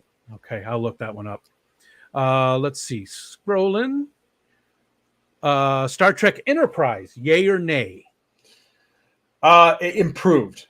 First season, it wasn't that great, but it felt like it really hit its stride. Third or fourth season, I felt like they started getting things under their belt, and they also started like amping up the risk to things. But yeah, I'd say it improved over time. It grew on. Is that Scott Bakula? Yeah. Okay. And what was the one with Captain Janeway? She had that really weird voice, Captain. The Voyager. Janeway. Yeah, that was it. Her voice I don't know why her voice always bothered me. I don't know what it was. I think she's a great actress, but there was something about that voice I just didn't like. It was just, I don't know. I didn't like it. Yes, Dr. Awesome. Alexander's going to try and make it to Fishtoberfest. He doesn't know if he's going to be in the area still, right? Yep, that is correct. So it all depends on if I move outside of the Seattle area in the next couple of months. Okay. Scrolling down. And again, everybody, if you would do the @Rico stand so it pops out, because I'm sort of scrolling through just looking for those. There we go. Jess would like to know what is your trick to raising rams? Anything that really stands out that you need to do for them? Water here is really good for them. It's really low TDS, so it don't have to do much to it. Even then, I put I have an inline carbon filter for any of the water I put into the tanks just to catch, well, obviously it makes it so I don't have to dechlorinate anything. I just turn the water on, let it run. Aside from that, mix and match the pairs from time to time because they'll start beating each other up and they'll stop breeding. So just keeping track of which ones aren't breeding anymore, and then just throw in a different male or a different female and see if that pair starts breeding instead. Wife swapping is big in the ram community. Apparently. Okay, good to know. And again, we're an hour 19 in. Let me know if you're getting, you're getting towards the end. Your energy is going down, whatever. I'm good. As long as people are interested, I'm happy to stick around. I mean, there's still tons of questions. I'm not even at the bottom. There's still 87 people watching. So, you know what? If they keep on asking questions, I'll have to give them worse and worse answers until they decide they're done. You're giving I like it. really bad advice. Yeah. Here we go. Eduardo says, with the new ideas, would you, Alexander, be willing to bring your stack endlers into the auction? Oh, gotcha. Okay. So I don't know if you're aware of this. Skipper, do you know Skipper? I'm not too familiar, unfortunately. Okay. I've seen him in the chats. Not familiar with the content, if there is any. He streams every Sunday night, but he's on a lot of other streams. He's been with me a lot of times. I met him at Keystone Clash. He's a good friend of mine. But he came up with an idea. Actually, I think it was Color Guppy's Vinay's idea. If I remember what Skipper said. Anyways, they came up with an idea to do. It's a great community building thing. They're doing an auction once a month where they'll have people come up from the fish fam and auction off their own fish. So it's a great way for those people that don't that can't go to get gills for whatever reason or whatever it is. It'll bring some, because when we did the auctions for Vinay, Skull Aquatics, turns out he had some really, really cool fish that not a lot of people knew about, and nobody had any idea that Skull had these. So that was sort of the impetus. It was sort of the driving thing that started the whole thing, was that well, let's get the word out for all these people who don't have a way to, anyways, would you be interested in joining that and putting your fish for sale up on that auction? Potentially. I would say if somebody has money, go buy the rest of them from Dan's Fish so he doesn't get angry at me if I undercut him. Because he's got some of them, and he rolled the dice on paying for expensive fish. So go buy them from Dan's Fish first, and then after that, I'll be happy to. That's a great answer.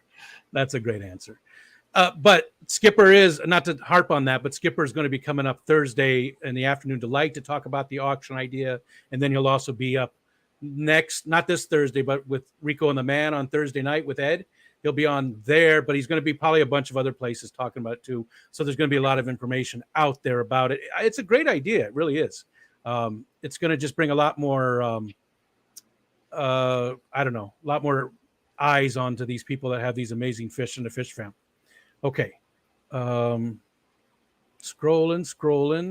And again, I'm sorry if I've skipped your question. You got to do the @Rico Stan so it pops out, because I'm just trying to get through all the different stuff. Here's one from Jason. Any tips on sexing or breeding the Scarlet Batis? He picked up a bag at the swap this past weekend. It said it was a trio, 1 male, 2 females. I could not help you with sexing them. I just rolled the dice until I finally found one. They were basically the same thing. Oh, that's a trio. Okay, well, we'll see if it works out. And it finally did. For breeding them, I just stuck them in a 10-gallon tank that's about 8 gallons of Java moss, and hope the fry would survive, and they did. Gotcha. I love that idea. I have a Bosemani rainbow in there that made it through because of all the cover and stuff. I did nothing for that guy, and he made it through. Lefty would like to know if you like Battlestar Galactica, the original, or the newer version. The newer one is one of the greatest things that's ever happened to television.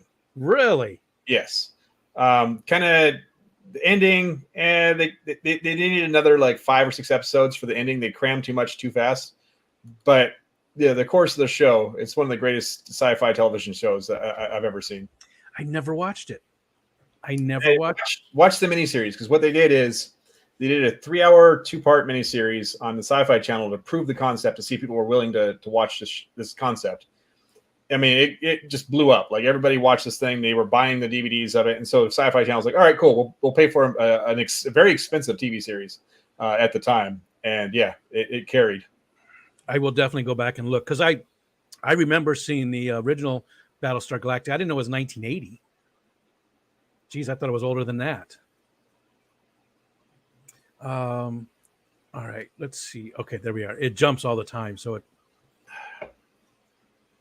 scrolling. Pocket modding is the #1 threat peg. Here's Myrtle's question. Now, Myrtle has been around since the beginning. We started doing these streams, and he hasn't missed too many of them. He's school and life has taken him away a few times, but he's asked this question in just about every single 67 focus-ons. And this one might be difficult for you to answer.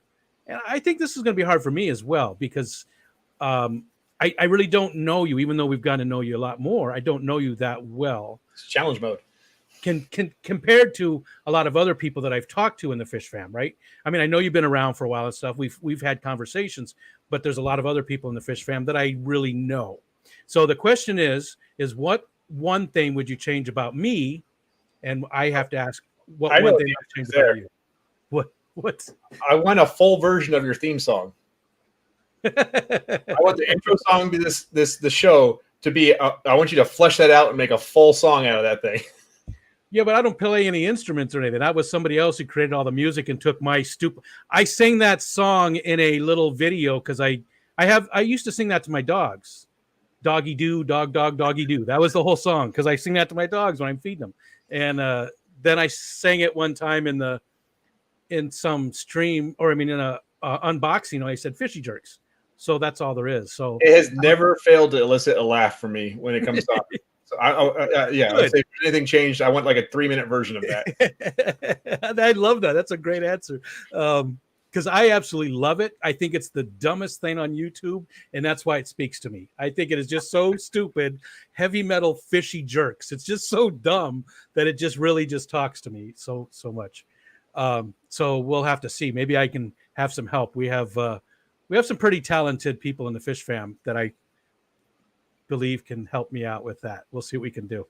And as far as what's one thing I would change about you, man? Can I get you to paint this? I don't. That's not you. That's a house you're selling. Man, I don't have an answer. I think this is the very first time I don't have an answer of what I would change about you.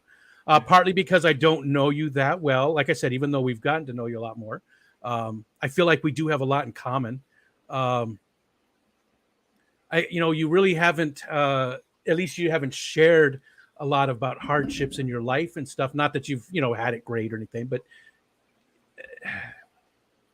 yeah, it's the axe murderer part of my life I haven't really talked about much.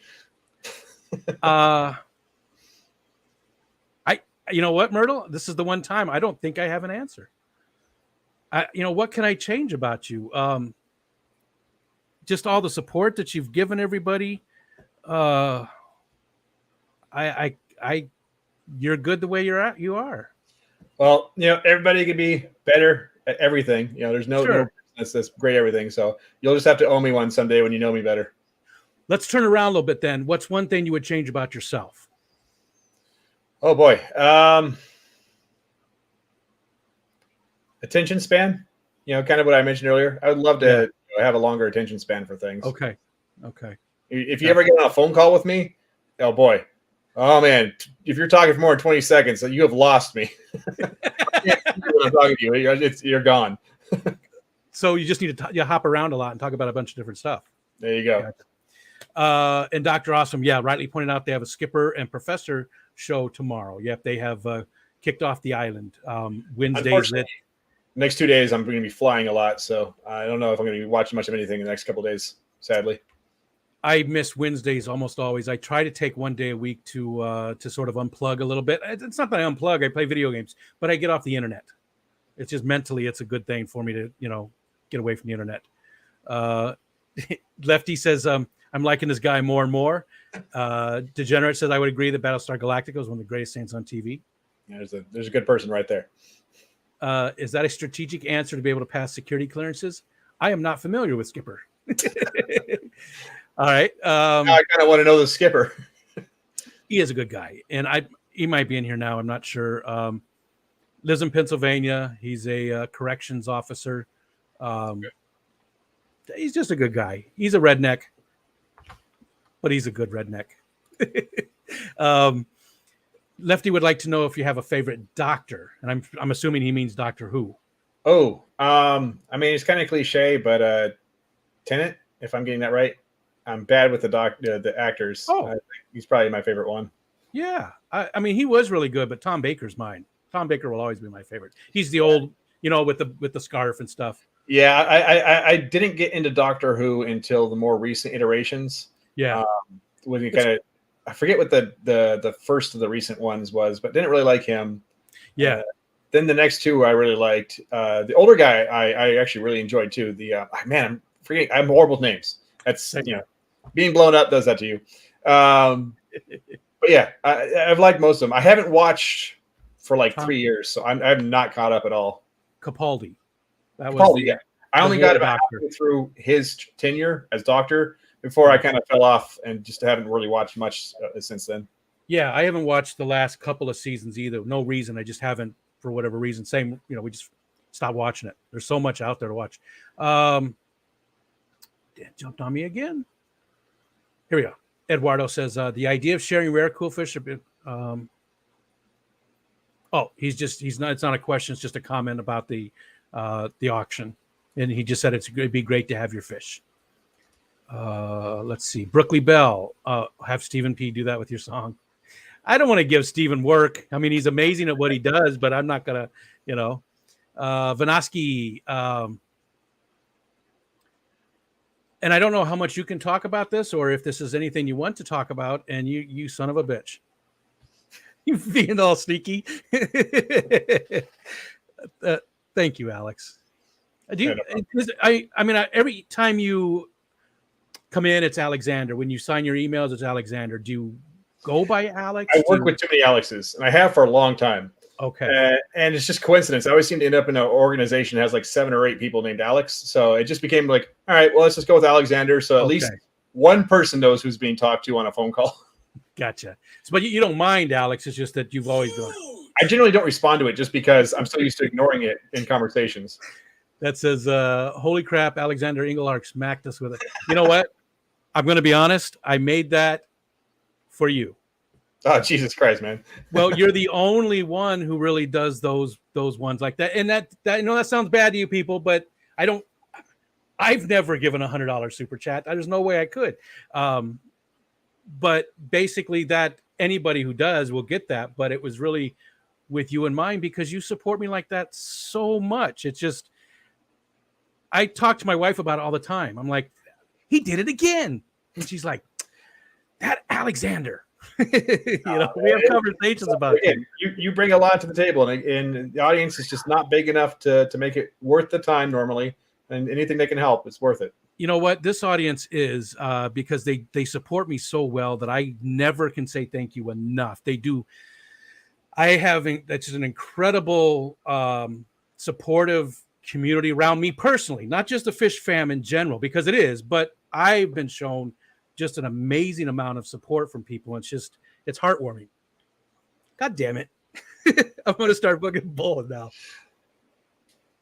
It's just, it gets me. It gets me. I never feel deserving of it because I don't feel like I do anything that anybody else out there could not be doing right now too, or other people don't already do and do it even better than I do. So, okay.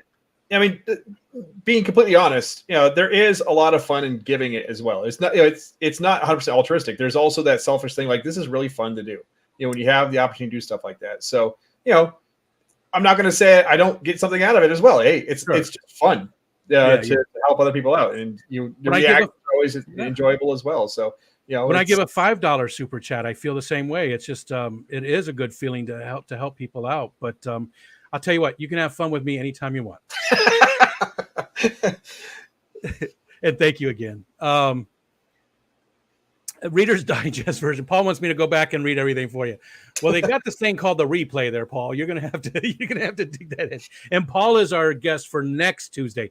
This coming up Saturday, though, there's a mystery guest. First time I've ever had a mystery guest. Some of you might have already guessed who it is. I've got a picture of this person from quite a few years ago, as you can tell, because it's a black and white picture. Very cool person. Looking forward to Saturday at 8 p.m. Eastern Standard Time for that focus on as well. All right. Now I'm scrolling, looking for the pop out there. Maybe Alexander needs to come to the research center in Peru. Oh boy, I've never been to South America. That would He's looking for I don't know, maybe I don't know. Doc wants to talk about that. Guppy Guru, Peter, dude, it has been so I was really worried about you. I know you went on vacation. Sorry, Guppy Guru in here. I have not seen Peter in so long.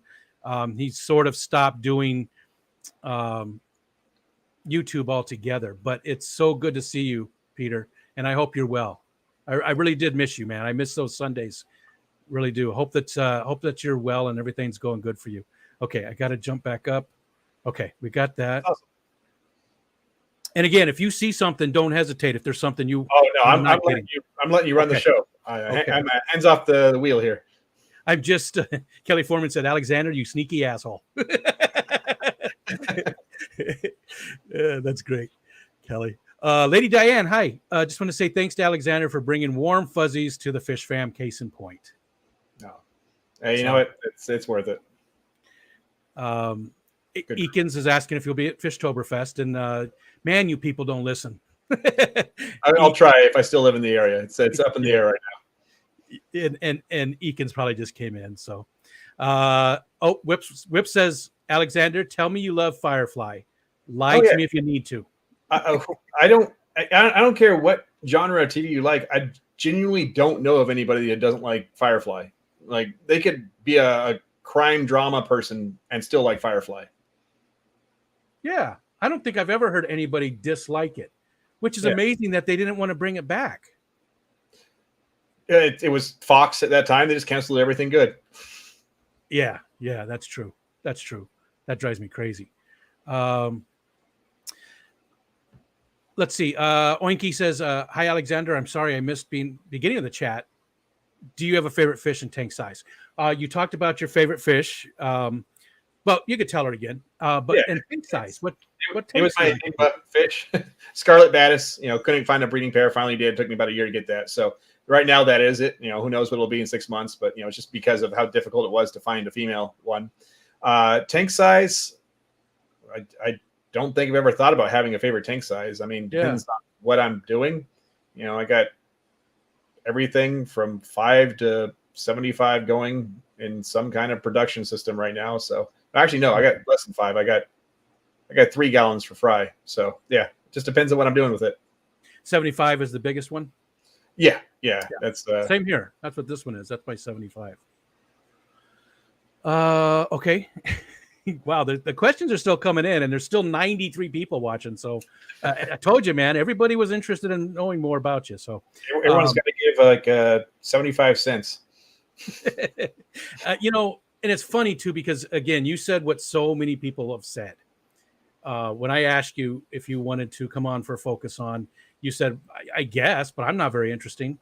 And I tell you, again, there's been like 67 of them. And I bet 65 of the people, everybody has been like, who, me? But at least 65 of them have said, I'm not interesting. Nobody wants to know about me. It's so funny that people just don't think they're interesting, but they are. Other human beings are so interesting. I think that what often happens is you're put in interesting circumstances, but like the reality of the circumstances, that's kind of boring most of the time. Like, the White House sounds amazing, sounds really cool, but it's like 75% of the time you're just, all right, I'm watching a YouTube video because nothing's going on today.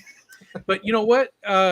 None of us would have seen any of that except what we got to see through your eyes. And that's the interesting part of it is getting to see things regardless of what it is. I don't care if it's going to the store, but seeing things through somebody else's eyes and seeing how they work in the world and stuff. I think we can learn something from everybody. I think every single person could learn something from somebody else, from everybody else, from everybody else. I like that. And that's why I enjoy these Focus On so much. I really do, because of that, is learning about people and learning how they think about things. Anyways, let's see. Lefty says best Star Trek captain, and yes, multiple answers are acceptable based on the scenario they are in. Well, until the new TV show Picard. You really did not like it. Did not like it. God, I hate it. Now, have you watched the newest season? I have not watched the newest season. Okay, maybe you will not like it. Did you like the first season at all? First season was passable. I loved it. I thought it was great. The problem I have with it is they ignore previous lore, they ignore logic, and everything is like interpersonal drama that doesn't make sense. Like, people are like, Star Trek is famous for people making decisions that make sense. they're not writing characters that are making decisions that make sense, and it kind of just takes me away from like the theme of Star Trek. Gotcha. But yeah, Picard probably followed by Cisco and then Kirk, in my opinion, of the different ones. Okay. Cisco was from Deep Space Nine. Yeah, Okay. definitely. First couple seasons, a little bit of rough start for the actor Avery Brooks, but really, really improved over the following seasons. I did enjoy that. I do something I remember about Star Trek Next Generation was when my oldest son, who's 30 now, was a very young person. We would sit on the couch, and when that spaceship was coming out from different directions, it was coming. Whoosh, we would all on the couch, the three of us, my wife and Anthony, my oldest, we would move the direction the ship came. We'd be like, "Oh no, it's coming again!" And it was fun. He loved it. He laughed so hard. That'll always stick with me all these years. Yeah, the thing I really liked about Deep Space Nine in the last few seasons is the same thing I liked about the Battlestar Galactica. Is actually most of the same people producing and writing both shows for that period. Gotcha. Sorry, it jumped on me again. I really hate that. I don't know why it can't just flow. Hey, somebody just put an answer there. What's my opinion on the Orville? Until Strange New Worlds came out, it was the only authentic Star Trek show on television. I love the Orville. I did. I liked it a lot, and I heard that it's coming back. Yeah, they just had a really like action-packed trailer for it come out a couple weeks ago. For the I didn't see the trailer. I just heard it. Nice. I have a lot to watch. Just the other night, we were like, "What are we going to watch now?" Because we finished something and we went back to Modern Family. But geez, there's so much. Culture. You guys want to talk about my D&D games on Saturday? I mean, you do D&D games on Saturday? Yeah, actually, our DM is the guy in charge of Microsoft Teams, so it's a pretty nerdy culture here in Seattle for the group that we're with. A bunch of important people playing D&D. It's just coincidence. We got a couple of school teachers in there as well, so just as important. Yeah. Unfortunately, they're near the level of income that they deserve for the work they do. Yeah. So he's the DM because we're sort of. I don't want to get into that. We're looking to play a game online, and we had something set up, and it's my fault. It hasn't really fallen through, but I did not follow up on it. So, but we're working on. We always play hybrid, so if somebody can't make it in, they just hop online and they're part of the group. Nice. Yeah. Perfect. Because all these people none of these people live close to each other that are playing. I mean, well, no, that's not true. Two of them live in Tennessee. Okay. Skull wants to know if you'll have content on your channel someday. Are you ever interested in making any content whatsoever? No, I'm very much somebody that reacts to what's going on versus creates something new when it comes to content. So, no, I don't have the time, the impetus, the interest, or the talent to run a YouTube channel. And that's a great segue because I just want to show that I'm interested in interviewing everybody in the fish fam. It doesn't matter if you have content. Doesn't matter if you have a bunch of subscribers, a few subscribers, no subscribers. My email is up there at the top of the screen, rico@ricostan.com. You shoot me an email. Let me add you to the list. The list is huge. Some people, Paul Cetera, he's been on the list for more than a year probably. And he's finally coming up next Tuesday. So it might take me a year to get to you, but I want to interview everybody regardless. It doesn't have anything to do with channels. So let's see. Zenny says, what kind of fish keeper is he? Total multi-tank syndrome, lots of tanks, and hope you keep up with maintenance kind, fewer tanks, better aquascaping, or the OCD tanks and scapes kind? I'm going to go with your MTS, multi-tank syndrome, but I don't think you really struggle to keep up with maintenance because you like to automate things. Yeah, definitely all about systems and, creating stuff that once you get it going, it pretty much runs itself. So, automatic water changes, automatic feeding, everything like that. And just, work on the end product and getting that improved versus working on the tedium of the day-to-day maintenance. And is your focus on really just breeding most of your fish? Do you keep any fish just because you enjoy those specific fish, or my kind of catch-all tank, which is again just random stuff in there, a couple programmies, a bunch of lamb chop rasboras, Ember tetras, which somehow had a bunch of babies that survived that tank. Remy knows. I mean, it's just like if they live in the same temperature ranges and I don't want them, or like there's from my ex or something, like she didn't want the fish anymore, they went into that tank and it just it's got plenty of room for more. So that's that one is the only tank where it's kind of like that. Everything else is very much just breeding focus. And Okay. yeah, just shipping out thousands of fish off to whoever wants them. Scotty said, I missed a lot because of dinner. How many Rico cries took place so far? You know what? I'm not afraid of crying. It doesn't bother me to cry in front of people. It doesn't. You know what? If it bothers you, then that's on you and you've got a problem. I know, not you, Scotty. I know you don't. I know you're just playing around. But I think men need to cry a little more often. I think it's good for you. And I got to scroll down and see that super chat there. Thank you, Brookley Bell.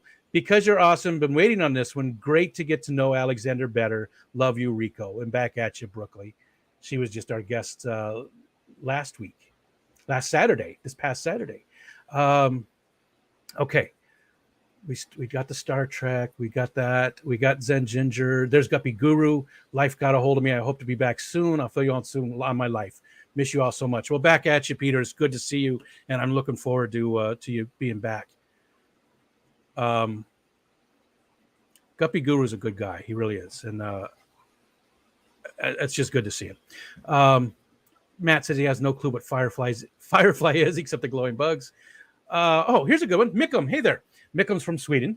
He wants to know if there's a place that you would like to visit. What place in the world would you like to visit? All right. Let's see. Where have I been? Army accidentally sent me to London for a couple of weeks because I was on a flight to Afghanistan with all of our communications equipment, and the plane broke down, and so we were just in London for 2 weeks. That was nice. Amazon sent me to India for a month and a half, so I've been there. Let's see. I've been to Iceland many times for the EVE Online. That's where they held their annual convention. Oh, so, wow. You really are. You really are into that. Yeah. Some of it I remember, some of it I don't.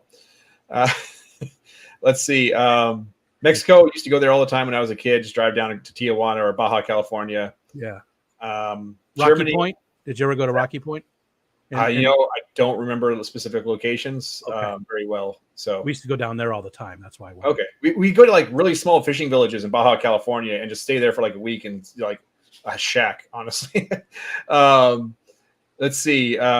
Germany and France went there for a couple of days each. So I would say probably Costa Rica. If there's a next place outside the United States that I want to go, it'd probably be Costa Rica.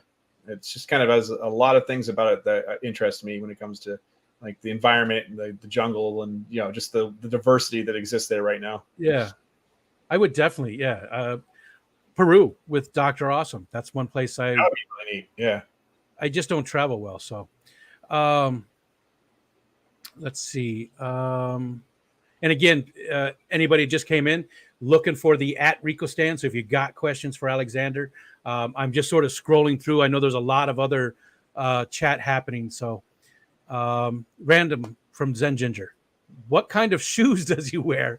She says, I get a shiny brown leather dress shoe vibe from him. No.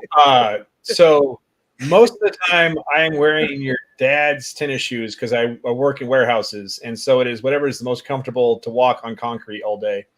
If I'm out in the field, if I'm like out somewhere nice, it's probably a pair of like Echoes that are like board, like kind of van style Echoes, or I do have a leather pair of Echoes, but they're very much like Echoes? casual shoes. I don't know what an Echo is. It's just ECO or ECCO. I have seen that. So I guess you got that right. But we did a consulting job for them during my MBA course, and we each got a pair, and they were so comfortable that I was like, yeah, this is like, I'm sticking with these. Oh, they got some nice sandals. I don't normally pay $134 for sandals, but those do look very comfortable. I mean, I've had Birkenstocks, and those, they never moved any of their manufacturing over to China or their cattle. They keep they have their own like cattle farms and stuff. So it's expensive because they kept it all in house. Okay. Echoes. I've never heard of them. I don't think I have. I don't know. When I saw the ECCO, maybe I have. Let's see. Lefty asked if there's any crazy stories you were able to tell about working in the White House. And he did share the one at the beginning, Lefty, about the nudist running through. Was there anything else that stands out that you can share for us, or that? Most of them involve people in politics, and I just don't feel comfortable putting anything like that out in public. So yeah, happy to talk about it one-on-one if anyone ever catches me at a convention, but not in something that's going to be recorded publicly. Gotcha. And I, that's my one thing here is I stay away from politics and religion on my channel as much as possible because I believe that those things don't have a lot of facts involved for most people and are more about beliefs, and that's always difficult. So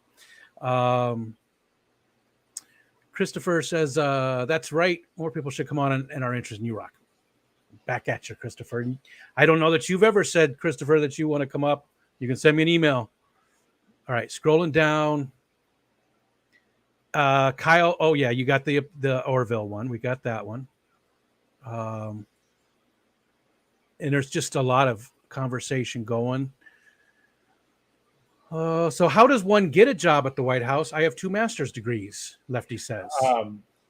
Enlist as a private, spend a lot of years in IT, apply, be willing to go through humiliating background checks and polygraph checks, and have everyone you've ever met in your life be interviewed by the government and have a really good credit rating so they don't think that you're going to have a Russian spy try to pay you money so that you give secrets out. And yeah, you're in. I am off in so many of those. What does talent have to do with it, right, Rico?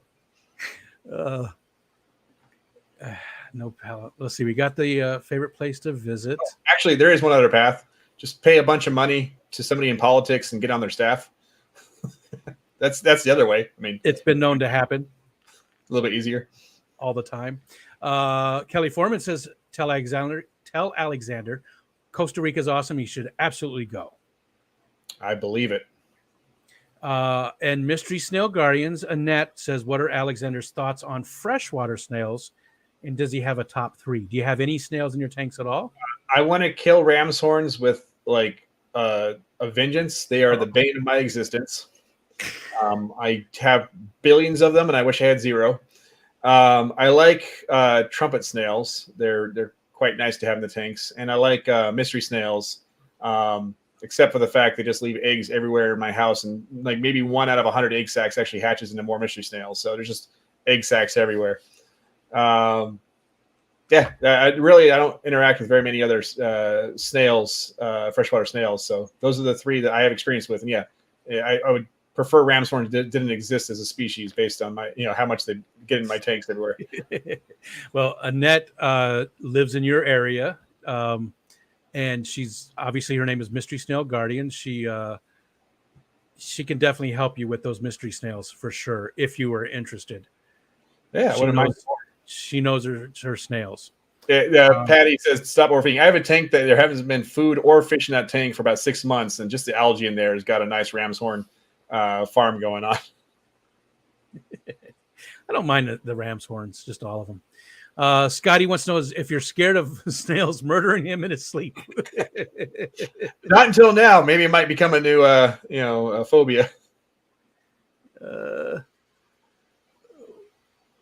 All right. So, and again, like I said, there's so much conversation going on, but I'm just looking for the Rico stand pop out, which is a poor phrase. Oh, Scotty wants to know if you're any chance coming to the Keystone Clash. No, unfortunately, that is not something that I'm planning to make it out for. It just doesn't fit into the timing or the kind of the travel plans for this year. Gotcha. I fly so much for work that not having to fly is nice on any given week. So it's got to be pretty special for me to make it out there and just line up with things. Yeah, gotcha. Keystone Clash is going to be a lot of fun as far as meeting people. There's going to be a ton of fish fam there, somewhere 50, 70 of us. I don't even know how many. And Scotty is the chairperson for the Keystone Clash, so he's always asking. Excuse me. Man. So I was doing a couple of hours ago. I breathed in some of my water. It's been about an hour. It's a constant. It's a constant thing here. This. Hi, Patty. Vibes, yo. And both Degenerate and Lefty asked pretty much the same question. What's your go-to class or build for D&D? What do you like to play the most in D&D? It depends. Right now, I'm playing a wild magic sorcerer. which is just utter chaos. Like everything about the character is just chaotic. And it's just, and I play him as somebody who has like a 5-second attention span, so it makes the character really interesting. Yeah, it's usually some kind of magic user. I'm not really the kind of person who likes to play somebody as a tank or, the upfront brawler in a game like that. So that's me. I always play like a barbarian warrior or something like that all the time. It's just too close to my original, that's who I am. So, and we've got this like 75-year-old woman in our group who is playing the barbarian and is absolutely just owning that character as crazy, aggressive, person. That's awesome. That's amazing. I love that.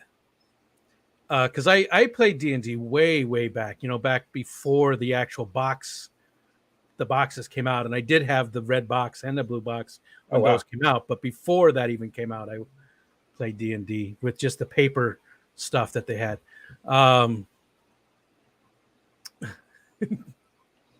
Let's see. Nerites equal the perfect snail for tropical tanks. I like the Nerites. I just got my first ones. They don't breed in fresh water. They will lay the eggs. What's that? Deal with those eggs, though. Yeah, lots of eggs. All right, let's see. And I'm getting actually down to the bottom. We are at the bottom. So we're just about, and that's almost 2 hours. That works out perfectly. Wow, I couldn't. Lefty says, have you played Pathfinder Kingmaker? Yeah, it's a really good game. I actually like that better than the first one, Path of the Righteous. I think it was the first one, or maybe it's the other way around. Whatever the second one was, I really enjoyed. But they're both really good games. Really enjoyed both of them. I played the Pathfinder Xbox game. I think they had maybe I'm thinking of something else. I thought it was like very Diablo-ish. Maybe I'm thinking of something else. Yeah, it does have some similarities to top down, but it's Pathfinder is basically D&D 3.5 rules, but like expanded out and given steroids. Gotcha. Yeah, I've never played a tabletop version of it. Are you laughing about my Nerite interrogation rooms? Brookley Bell she was doing some testing, and she had the rooms named interrogation room 1, 2, And Lefty wants to know if you played any of the Warhammer 40K, the real-time strategy games on PC. The war on PC. Yes, there was a space combat one at Warhammer 40K that I played. I don't remember which one it is because the company was it Games Workshop, the company that owns Warhammer. They have basically an open license. They say anyone can make a Warhammer game. We don't care. Just pay us royalties. And so there are just a ridiculous amount of Warhammer computer games out there. Most of them are just crap, just absolute junk. But there are some that are great, but there's just so many. I don't even remember the names of the ones I've played. But yeah, definitely played. It's like a tactical space battle game that has a strategic map as well. Space Marines or something? Was that? No, it's like a ship combat, not like down to the person level combat. But I can't remember what the name of it is.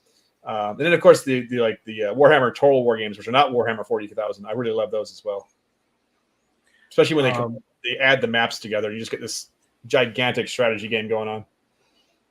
What about the turn-based strategy, like Civilizations and stuff like that? Do you like those games? Depends on the game. For turn-based, I'm usually more of a fan of tactical type games. But the Total War games, if I remember correctly, their strategy map is turn-based, but then the battles are real-time. So, it depends on the game. Yeah, I do like all the Total War games. I don't know if I played them all, but I played a lot of them. Yeah, they're fun.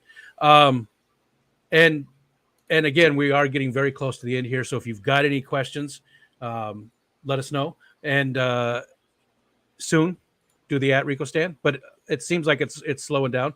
And Lefty wants to know if you've had a favorite real-time strategy or turn-based strategy game.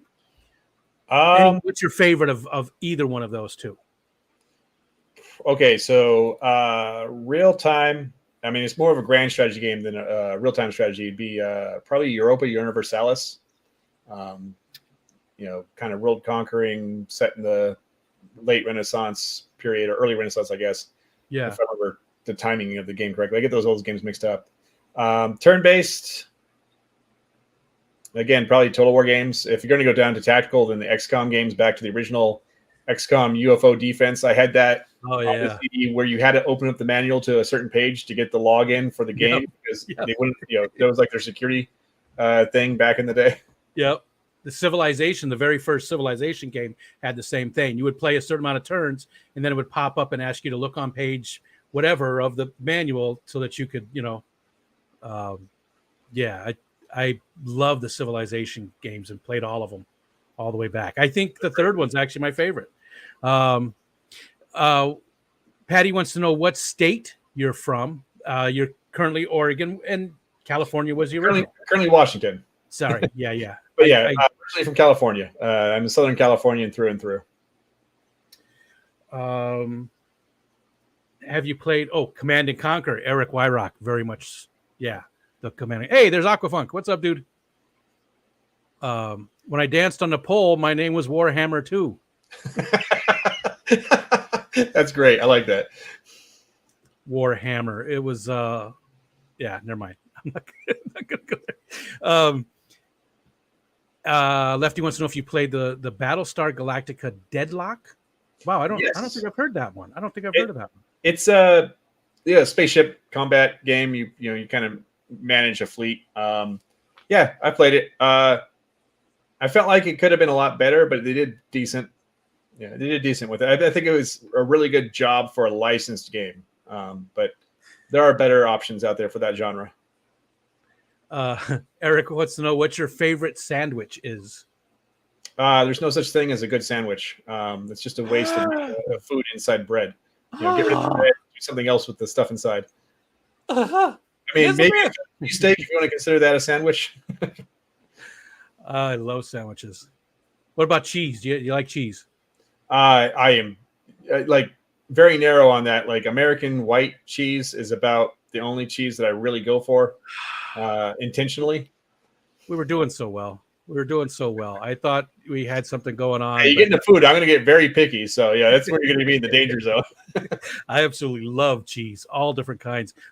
And actually, the regular American is not. It's good for certain things. It's great for melting. Most people don't even consider it cheese. So I'm the outlier there. There's Keith. What's up? And hi to everybody. Thank you so much. There's still 92 people in here. Thanks so much for hanging out with us. Thanks for the super chats. I'm just going to keep going until there's no more questions. If you're good with that, Alexander, but don't feel like you got to stick around. If you're like, man, this is enough, then let me go. If I pass out all over, I'm done. Okay. All right. We've already gone 2 hours. So Skipper, there's Skipper. We were talking about him. He says, sorry, I'm back. Where did he go to basic training and what was his favorite part of basic? And Skipper did serve as well. So unique situation for myself. I went to Fort Knox for basic training, which was the Armored and Cav Scout School. I was IT. They also have a normal basic training there, but what happened is they messed up, and they had an open space in their armored training school for tankers, and so they put a platoon of non-tankers in their armored school. And usually, basic training is 10 weeks, and then the tanker guys would go another 6 weeks or so of their specialized training, then they go off. And whereas us, we do the 10 weeks, then we go off to our year-long specialty school for IT, then we go off and do our thing. They messed up and they had us there for the full 16 weeks. So I found out I don't fit inside the driver's seat of a tank at all. I don't fit inside any other seat of the tank, but the driver's seat I can't even get into. 6'3" tall. The hatch when it tries to close, my head's here. So that's not a good look. No. I would not survive very long. You just see driving your head to the top of the a couple of eyes sticking out. So Fort Knox is where I went. So we're armored school right next to the Cav Scout School. That's funny. All right. Lefty is really on the game part of it. He'd like to know if you have a favorite Star Trek video or PC game, console, or is there a good Star Trek PC game? I've never played a good Star Trek one. Armada and Armada 2 were excellent.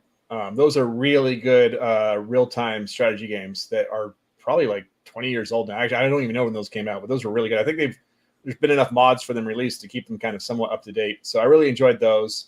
I know there's a couple other ones I enjoy. I'm just not remembering them off the top of my head. Star Trek Online, I'll pop into there once a year and I enjoy it when I'm in it. So that's just, I mean, they've done a decent job. And they have actually, the game is so popular, they brought stuff from the game into the actual series now. So like ships and lore from it. So that's cool. Unique. Patty's a huge Star Trek fan too. She's original series, but I think she likes a lot of it. I told you I can keep asking Star Trek questions. And Kyle said, all caps, how do you not like sandwiches? Brookley says, I make some damn good sandwiches, just saying. I've never met someone who didn't like sandwiches. I'm surprised nobody didn't believe. It's just something in the stuff that tastes good. Myrtle said, flipping tables. Everybody. Patty said, I had a sandwich tonight. How dare you? What? No, it's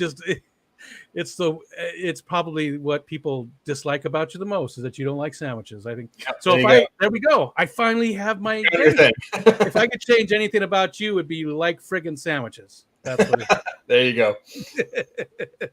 I wouldn't mind that. That way, when I go to a get together and all they have is sandwiches, I won't be disappointed. Okay, we got the Star Trek one.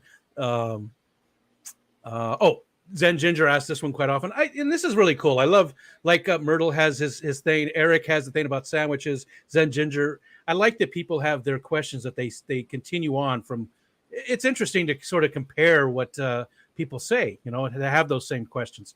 But she would like to know what would be your last meal.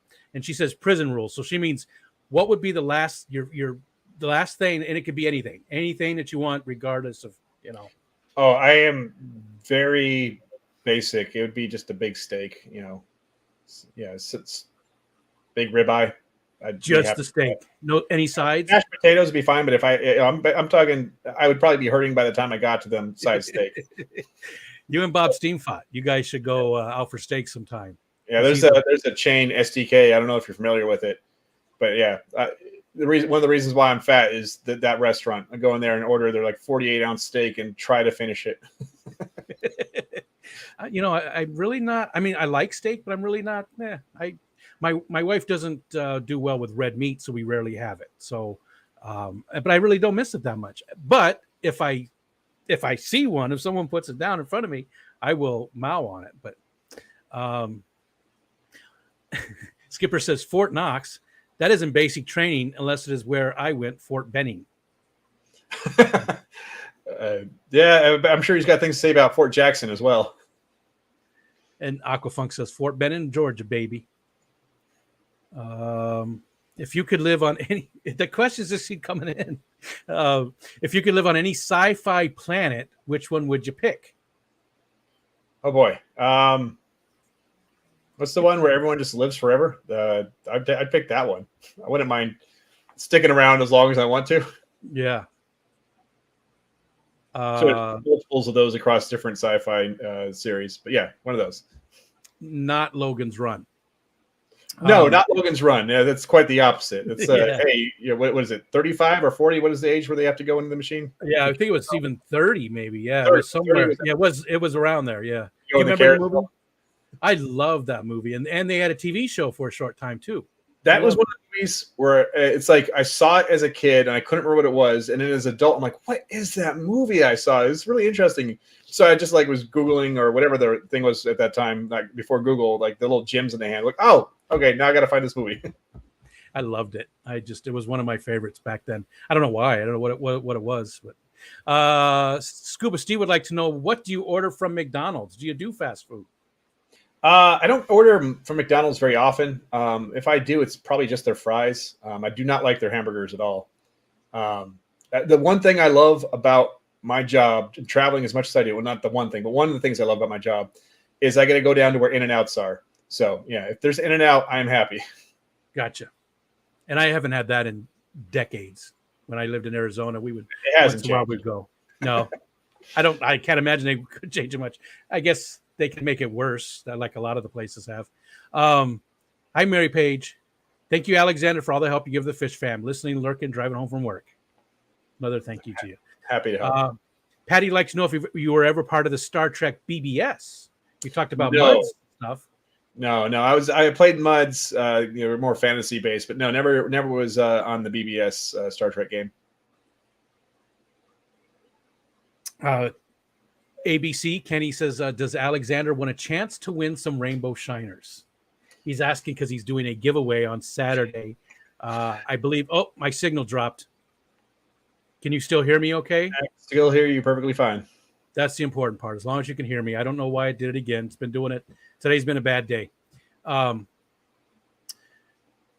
He's got a giveaway Saturday. I believe now he's doing it 10 o'clock Saturday, this coming Saturday, 10 o'clock Eastern Standard Time. He's giving away a bunch of different stuff because he hit his 500 subscribers. That's really cool. Regarding rainbow shiners, if I remember correctly, they're kind of a cooler water fish, correct? Yeah, in a native. Yeah, actually, Kenny caught those and then bred them, and they're ones that he bred from the ones he caught that were local. Okay. He's not super far away from me. He's one of the closest Fish Fam members to me. Not Okay. super far. Yeah, I keep everything here pretty much in the high 70s to mid 80s. So I don't know if I'd be set up for shiners, unfortunately. And he could prove me wrong or tell me that I'm wrong, but I believe low 70s is fine. Oh no, I'm high 70s to mid 80s. That's pretty much high everything. 70s. Oh, okay. You're looking at 78 to 88 is kind of the range for my Okay. tank. All right. George says you must be a Russian spy. That's why I didn't like sandwiches. Yep, got through all the security checks already, background check. I'm the successful one. Aquafunk not liking sandwiches is not American. Bunny Viper would like to know if you've ever played an musical instrument. No, I have. I attempted to learn piano and I was horrible at it. And then I could play the heck out of the little plastic guitar on Rock Band, but that's about it. I always liked that too. I miss that. We used to, my oldest son, and our other son, our adopted son. I call him that because we adopted him very late in his life. He was in high school, and all of their friends would come over, and I would sing for them while they did the Rock Band stuff. They always wanted me to sing for it because they were just too shy to sing. Not that I'm a good singer by any means, but they just were always too shy. So we had a blast doing that. Our band was called Deep Fried Jesus. So I have this whole thing about it. I made up a whole band thing, but Xbox would not let us put Jesus in the name, so it was Jesus. It was Deep Fried Jesus was the original name. But We when I was deployed, my first time, we had the Rock Band game with us in our shop. And the guy, one of the contractors that worked next door to us, was like he was in a band as a drummer, so he had an electric drums kit which was compatible with the game. So he'd bring that over. And then one of our sergeants, she won the like Army's Got Talent show for singing. So she was the singer for our group. So it was like just a whole like perfect come together band there in the middle of the desert. That's cool. See, that's really interesting stuff right there. That's awesome that, you know, people with their other types of skills and coming together. If you were approached tomorrow morning and offered your dream job for more money than you could spend in 3 lifetimes, what job were you just offered? What would you love to do? Honestly, it wouldn't be a single job. It'd be a theme of kind of turning around struggling businesses, getting them back on their feet, then passing them off to somebody else. Oh, Like that small to medium, small cap, medium cap business, somewhere in the $5 to $50 million revenue range. Just the challenges they go through, the issues they face, and kind of systematizing them and turning them into something that's structurally sound, and then passing them off to somebody once they're boring. That kind of would be a very interesting thing to do for a long period. Plus, it would serve such a great purpose too. You're not doing the coming in and just selling off all the assets and getting rid of, you're creating jobs, you're doing something positive, and then you get bored with it and move along. Exactly. Keith said he was actually born in Fort Benning. All right. Interesting. Probably didn't live there for long if you were born there, based on the traveling theme of people who are stationed there. Man, I got to scroll back up. Okay, got Whip's question there. Peplin, hey there. Pep would like to know what's on your bucket list. What fish are on your bucket list? Well, honestly, the only one I really had was the one that I got now, the female scarlet batis. I haven't really thought of a different one since then. I don't know. I mean, the bucket list for the fish right now is just getting these discus to actually raise their kids. That's really the thing. I don't have a fish I'm looking at getting. It's just I want them to not eat their babies for once. Probably once you do move and get settled back in, maybe that'll change, right? Yeah, that's the hope.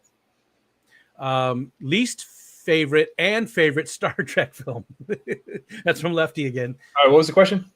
Least favorite and your favorite. So the least and most favorite Star Trek films.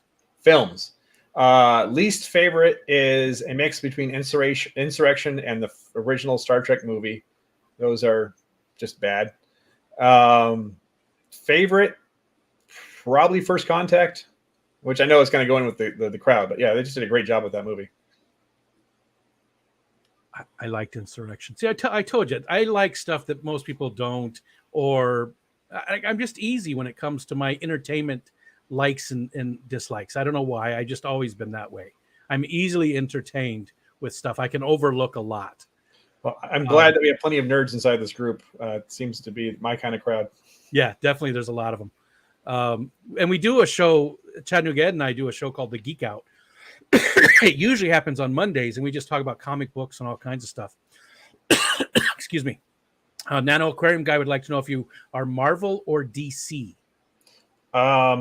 Honestly, I don't have a huge preference between the two. Obviously, Marvel has done a much better job of moving things to film than DC has. Though DC has had some really stellar television shows to kind of balance it out. Though Marvel is kicking butt. I think today they just released the She-Hulk trailer. So I didn't see it yet. Yeah, I haven't watched it yet either. Like literally before we started the stream, I pulled up the stream and the first thing that came up on my YouTube was the She-Hulk trailer. So I'm like, oh, that's what I'm watching after this. I'm with you 100%. I think that if we were talking 2 years ago, I would have said DC kills it when it comes to TV. Movies are okay. I enjoy the Justice League movies and Wonder Woman's and all the different ones. But I love the Marvel movies and didn't think their TV shows were okay. But within the last 2 years, they've turned that around and their TV shows are great.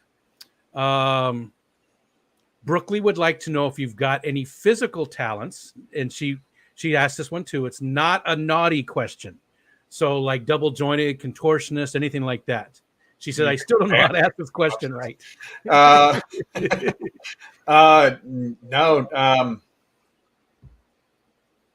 Nothing I could think of. Nothing special. Just arthritis. Is that a talent? Jesus, I'm a superhero. Oh, Geek Boy had one, but he didn't do the at Rico stand, but I saw it anyways, and I thought you would like it. Alta Vista or Lycos? Oh boy. I honestly don't remember which one I used back in the day. It's probably Alta Vista though.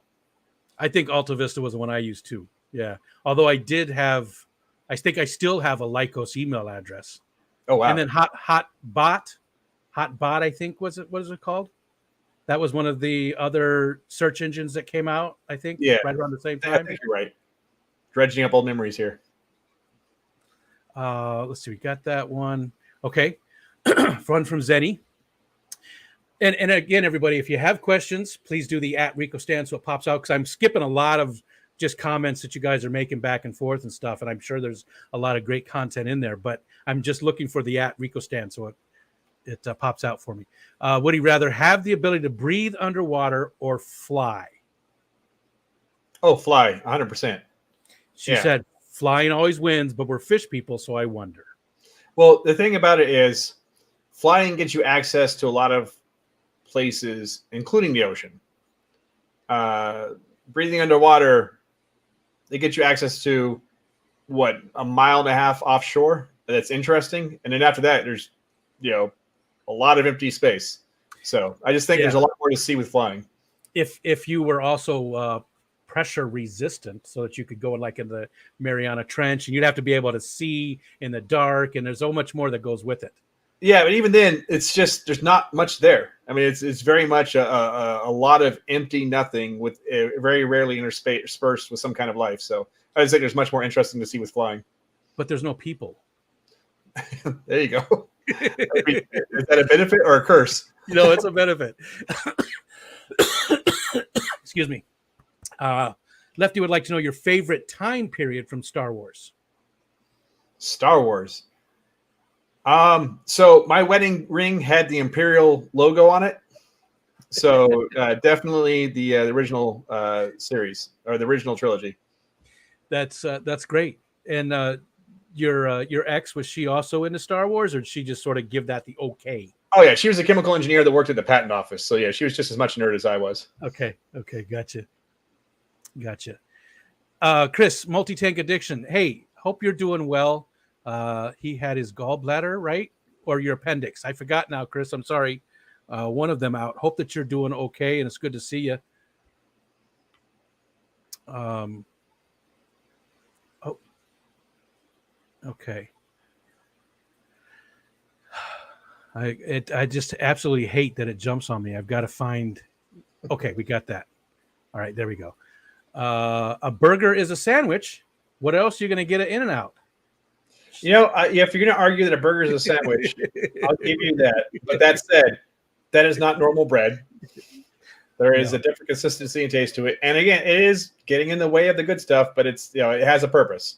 So you're just not a big bread fan at all? No, not at all. Aside from like a really good garlic bread or one of those restaurant things where you have the bread you can dip in the oil that basically makes it kind of garlic bread, just bread does not hold much appeal to me. I like bread. I like bread a lot. I like everything. I don't like liver. I don't like raisins. That's it. Melvin would like to know if you've ever played with the G.I. Joe toys as a kid from the 80s, and would you collect them?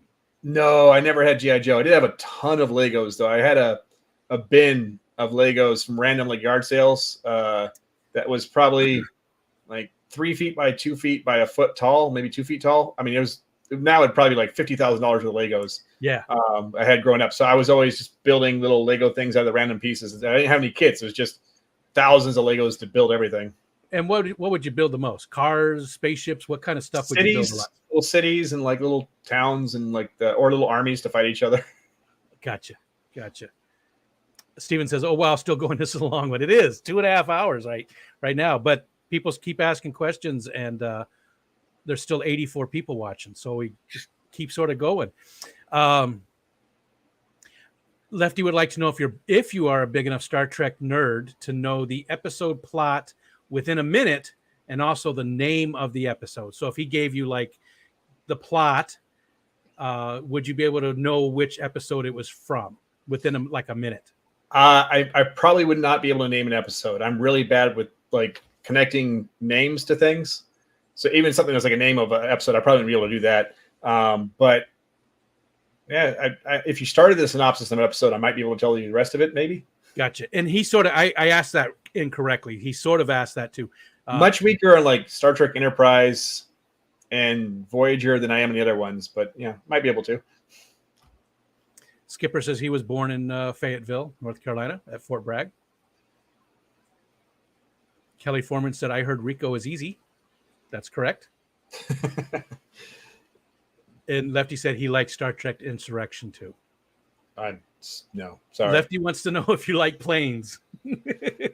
Sure. I like planes that I fit in. I'm 6'3" tall, so economy is a torture chamber for me. Yeah. So yeah, if the seats are far enough apart, I'm okay with a plane. And you're usually flying for business, so usually, hopefully, you get to have. You're not usually in economy, right? Oh no, I mean it's a large corporation. They're going to give you economy, but I upgrade myself every time. There's no way I'm sitting in economy. I'm going to be in premium at least, just for the leg room. All right, man. Lefty's got the questions tonight. He's killing it. Favorite Lego set? You said you didn't really have sets as a kid. Yeah, so. I never had sets. I can't reach it to pull it on camera. So a friend of mine that I played EVE Online with is a master builder that works in Lego, the city of Lego, for Lego. And he gave me a couple of really cool sets when we met a couple of times. One of them is the walker from the Clone Wars, the third movie, episode 3, the 6-legged walker. The cool thing about it though is the master builders don't have business cards. They have Lego figurines of themselves that have all the information printed on the Lego figurine. Nice. That was the really cool part about that. I don't think I have a favorite set. I mean, if I was to get one, it'd probably be the Star Destroyer or Super Star Destroyer. I forget which one it is, but be one of those two. They got a giant, like either it's an official one or it's somebody like has a part list for it. But that one, my son-in-law has one of the rockets from the moon trips. I don't remember which one. One of the Apollo ones, but it's like 3 foot tall, just massive. Yeah. They've got they do Legos all the time too. Those are really cool. They don't make those anymore. So if you look for them online, they go for thousands of dollars now. Really? Yeah. I wonder where he got it. He might have got it in the UK. I don't know if it's easier. Should it be? Although closer to their home base, Lego. When you play with the Legos, did they have the space ones at that time? Had they come out yet? The space, you'd have like the. If they did, I don't think I had. No, I did have a couple little space suit dudes. So yeah, there's some of them thrown in there. Okay, because I remember that stuff when they came out. Because even as a older young man, I played with Legos. I was always a nerd. We're still going. You still good? I want to give you it out. If you're getting tired. Actually, the plans I had tonight, I told you about, actually canceled on me. So I'm at some point I gotta go, eat. But aside from that, I'm good. You know what? We're 4 minutes away from 9 o'clock on my time. Let's just cut it up by 9 o'clock because it looks like again there's 86 people still watching, so it looks like we could go for a very long time. So we'll cut it off in just 4 more minutes. So I'll go as long as you're good with. If you want to go 4 minutes, we'll go 4 minutes. Are you sure if you want to go longer or? I'm 100% serious. I'm fine. There's nothing that's preventing me from sticking around right now. I just hate taking all your time, and I could pull up DoorDash while we're talking and get myself something that shows up in an hour, and then that could be my cutoff. Okay. Well, we'll go until they stop asking questions or whatever comes up. Fun fact: the plural of Lego is just Lego, and Aquafunk had a slinky, but he straightened it. I don't know how you did that, but okay. I think that's actually a euphemism, but I'm not sure. And Lefty wants to know if I'm tired of him asking questions yet. Nope. Keep asking. It's good. Let's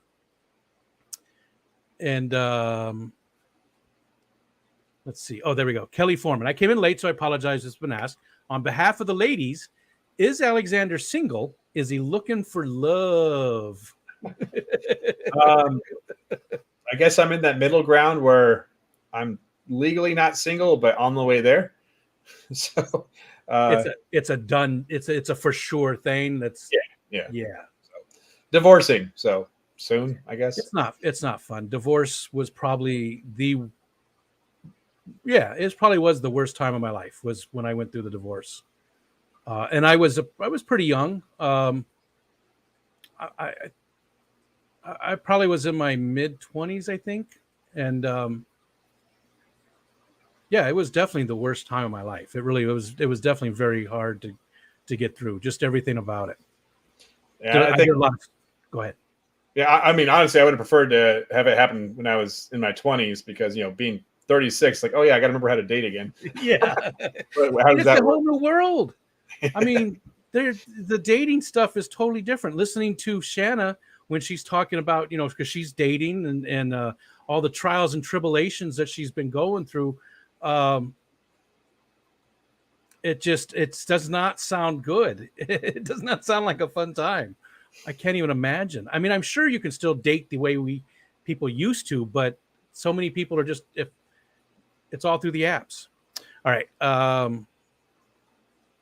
Matt says, Alexander's a freaking sport. We do appreciate your time. Yes, for sure. I agree with that 100%. 100%.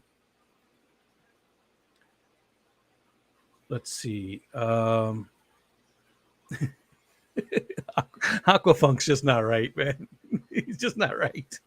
Favorite uniform style from Star Trek? Deep Space Nine wartime uniform. Followed closely the new original ones. I'm sorry, I talked over you there. Say that again. Right. Say it again, though, because I cut you off. The wartime Deep Space Nine darker uniforms. And then followed closely by the new ones they have for Strange New Worlds, which is a take on the original series uniforms. I really like those. Now, and then I guess the original series movie, the Reds, I really like those as well. I think those three are really close in my mind. There's not much differentiation between those and how much I like them. Who's the captain in the new one? Captain Pike, the one before That's what I Kirk. thought. Okay, that's what I thought it was. I thought. Yeah. And did you see his question before I asked it to you? Because you had it like, I mean, I would not even. I'm not a huge Star Trek fan, but I would not have been able to answer that like you did. I may have subconsciously saw it as I was skimming. I didn't like have it locked in my head though. Gotcha. Because that was quick. That you knew that, you know, it wasn't even a hesitation. It wasn't even a hesitation. And another Star Trek one. Favorite starship class from Star Trek? Steam Runner. What is that one? It's like a long range like artillery ship that I don't think it's only seen in the shows like for a couple of seconds total. It's not something that's really highlighted, but just I like the design. It's really unique compared to the rest of the shows. And what's it called again? Steam Runner or Steam? Steam Runner. Steam Runner. Okay. Joseph Stanley. We were talking about you earlier in the stream, Joe Stan, because Alexander said he would really like to move to Texas, or he enjoyed living in Texas. Right? Yeah. Is that what it was? You enjoyed staying there? It's definitely high on the list of places now that I'm selling my house that I might end up at if I leave the Seattle area. There we go. Oh, did he skip my Dr. Pepper question? I did. I'm sorry, Zenny. Let me go back up and find it. You know, when it jumps on me like that, it's just so. There we go. Coke or Dr. Pepper or something else, or is soda the devil? So growing up, I was a root beer guy. Like everything was root beer. If it was a root beer, I had to try it. I hated Dr. Pepper because it was like a bastardized root beer to me. Okay. And Coke never had much appeal. Just too sharp of a taste. Now it's, you know, diet sodas. If there's a diet soda around, like right now I'm drinking a diet Mountain Dew because it's caffeine in it.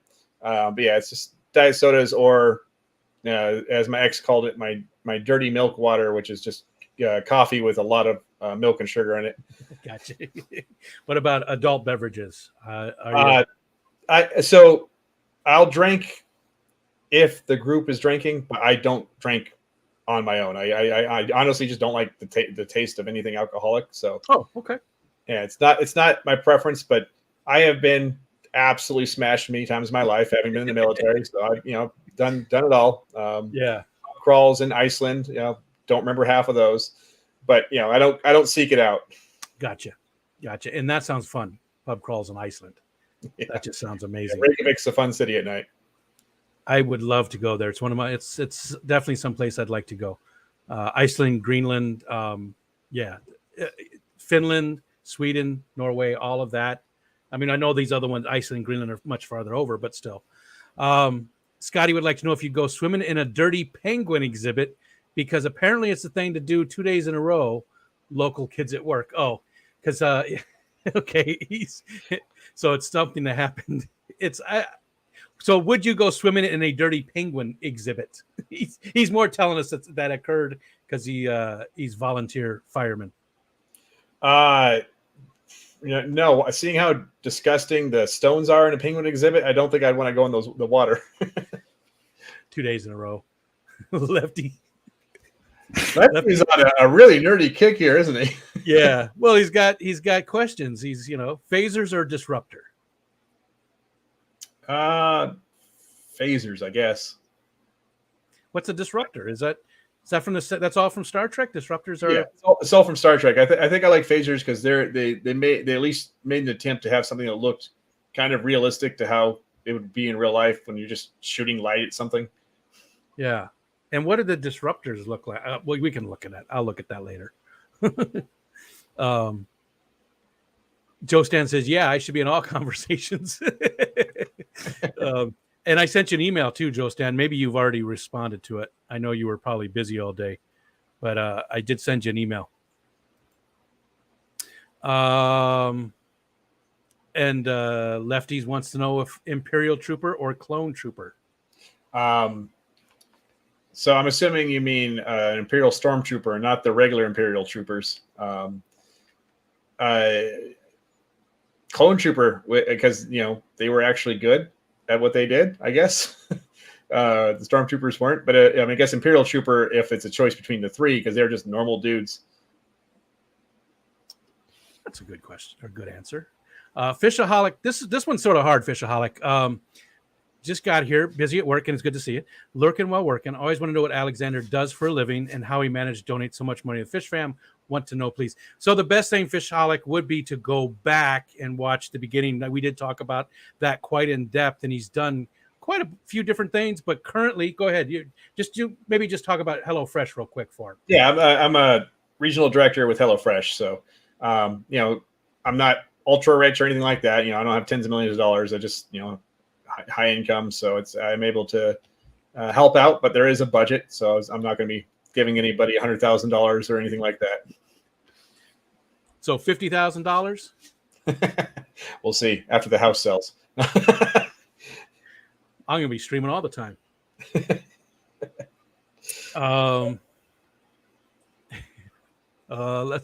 Lefty said, okay, I'm done asking questions. Let the man eat. Okay, but here's his last question. Who would you rather spend time with, a Klingon, Romulan, or Cardassian? And the Cardassian from the show, not the, you know, the other ones. Well, I think in all three cases, you have a good chance of dying for different reasons. Probably a Romulan. Really? Yeah, because, you know, Klingons, you know, they're just going to get in a fight and kill you for fun. And a Cardassian is, you know, the way they're portrayed in the show is they're always out to stab each other in the back. Yeah. Romulans are out to stab you in the back, but not in a way that's going to kill you most of the time. They're out for something for their own gains versus just trying to get you out of the way they're portrayed. So, yeah, Romulan. I feel like Klingons are the most direct out of those three. And you know, I feel like at least you could see things coming more with the Klingons. That's true. You know? So that would be my answer out of those three, would be the Klingons. And definitely not the Cardassians from the show. I'd rather hang out with a Klingon than those. Though I think Garrick, if you're gonna pick a specific character, I think Garrick would probably be the most interesting as a Cardassian of any option from the Deep Space Nine show. And Lefty says he is done. He says, "Let the man eat." Amanda Baker, hi, wants to know how you feel about New Year's resolutions. I've never done them. I don't have a problem with other people doing them. Just, you know, never was a thing I did. Never seemed to be something I probably wouldn't follow through on it. So never did it. I'm the same boat. I never do them myself, but I think if anything can help you, motivate you to make changes that you think you need to make, or even just look at yourself and say, man, I really need to change this, and just be self-aware of those, it's got to be a good thing. Yeah. Now, does it have to be on New Year's? No, but yeah. So no, yeah. For me, it's like, if I'm in the mood to do something big, I'm in the mood to do something big. If I'm not in the mood on January 1st and I make a promise to myself, it's just going to fail on January 2nd. Yeah. Yeah. And you'll just feel worse because you let yourself down. Yep. I think we got all the questions. I think we're at the bottom of the chat again. Did we defeat the chat? Can we what? Did we defeat the chat finally? I think we did. Because Lefty slowed down, and that was a big part of it. He was sort of the driving force there this whole last hour and a half. But we appreciate that, Lefty. That's what it's all about, is asking those types of questions. And you know, that's how you learn about people. You know, I can have a conversation, but there's all these questions you guys want to know, and there we go. So I think now's a good time. We're a little bit after 9:00. We went almost 2 hours and 40 minutes. Alexander, thanks again for hanging out with me tonight. Thanks again for all the support, for just across the board, for all the Fish Fam, and for me personally. Like I said before, anything that you want to tell people before? Holy Jesus, dude. Fuck. I mean, man, it's been a pleasure. It's been a lot of fun. I can't believe we filled as much time as we did. I love the nerd. Sometimes it feels. I'm sorry. I'm talking over you again. I'm just surprised that anyone, you know, other than Lefty, has stuck around this long. So there's 82 people. 82 people wanted to know. See, there you go. Huge. Thank you. And Jesus, I just thank you. I don't know what else to say. I don't know how to say thank you sincere enough. It's here.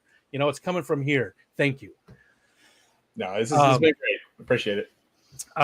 Is there anything you'd like to tell? I know before we said that, but is there anything else you wanted? Anything we didn't talk about? Anything we didn't touch on? Anything? I don't know. I'm pretty tapped out on knowledge inside my brain right now. You guys are pretty so good at everything I've got. I'm going to have to go learn some new stuff now.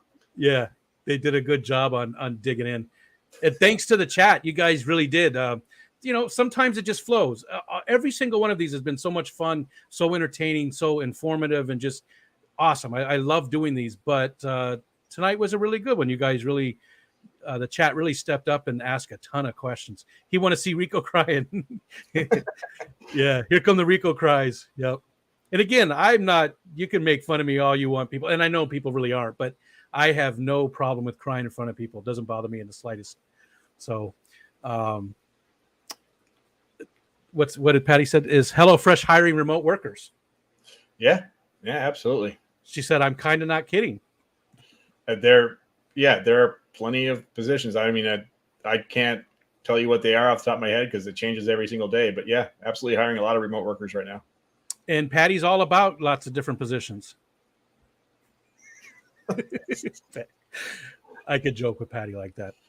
All right. Jennifer Weaver says, can he come to the clash? He said he can't, Jennifer, unfortunately. It's not in the cards for him. So, okay, everybody. Thanks again for hanging out with us. Still lots of great streams left tonight. Actually, I'm going over one right now, Bentley Pasco, and somebody else at 9 o'clock. Hey, there you go. Bentley, he makes more than I do, so he's good. Bentley's a friend. Bentley's a great guy. He's a great guy. And then next week we get to see Paul Sotera. And this Saturday, like I said, mystery. You got to look at the thumbnail and try and figure it out. I'd love to hear what people think who the guest is. Look at that thumbnail for this Saturday, 8 p.m. and try and figure it out. And we'll see you guys all later. Thanks for hanging out with us this whole time. Everyone have a great night. Thank you.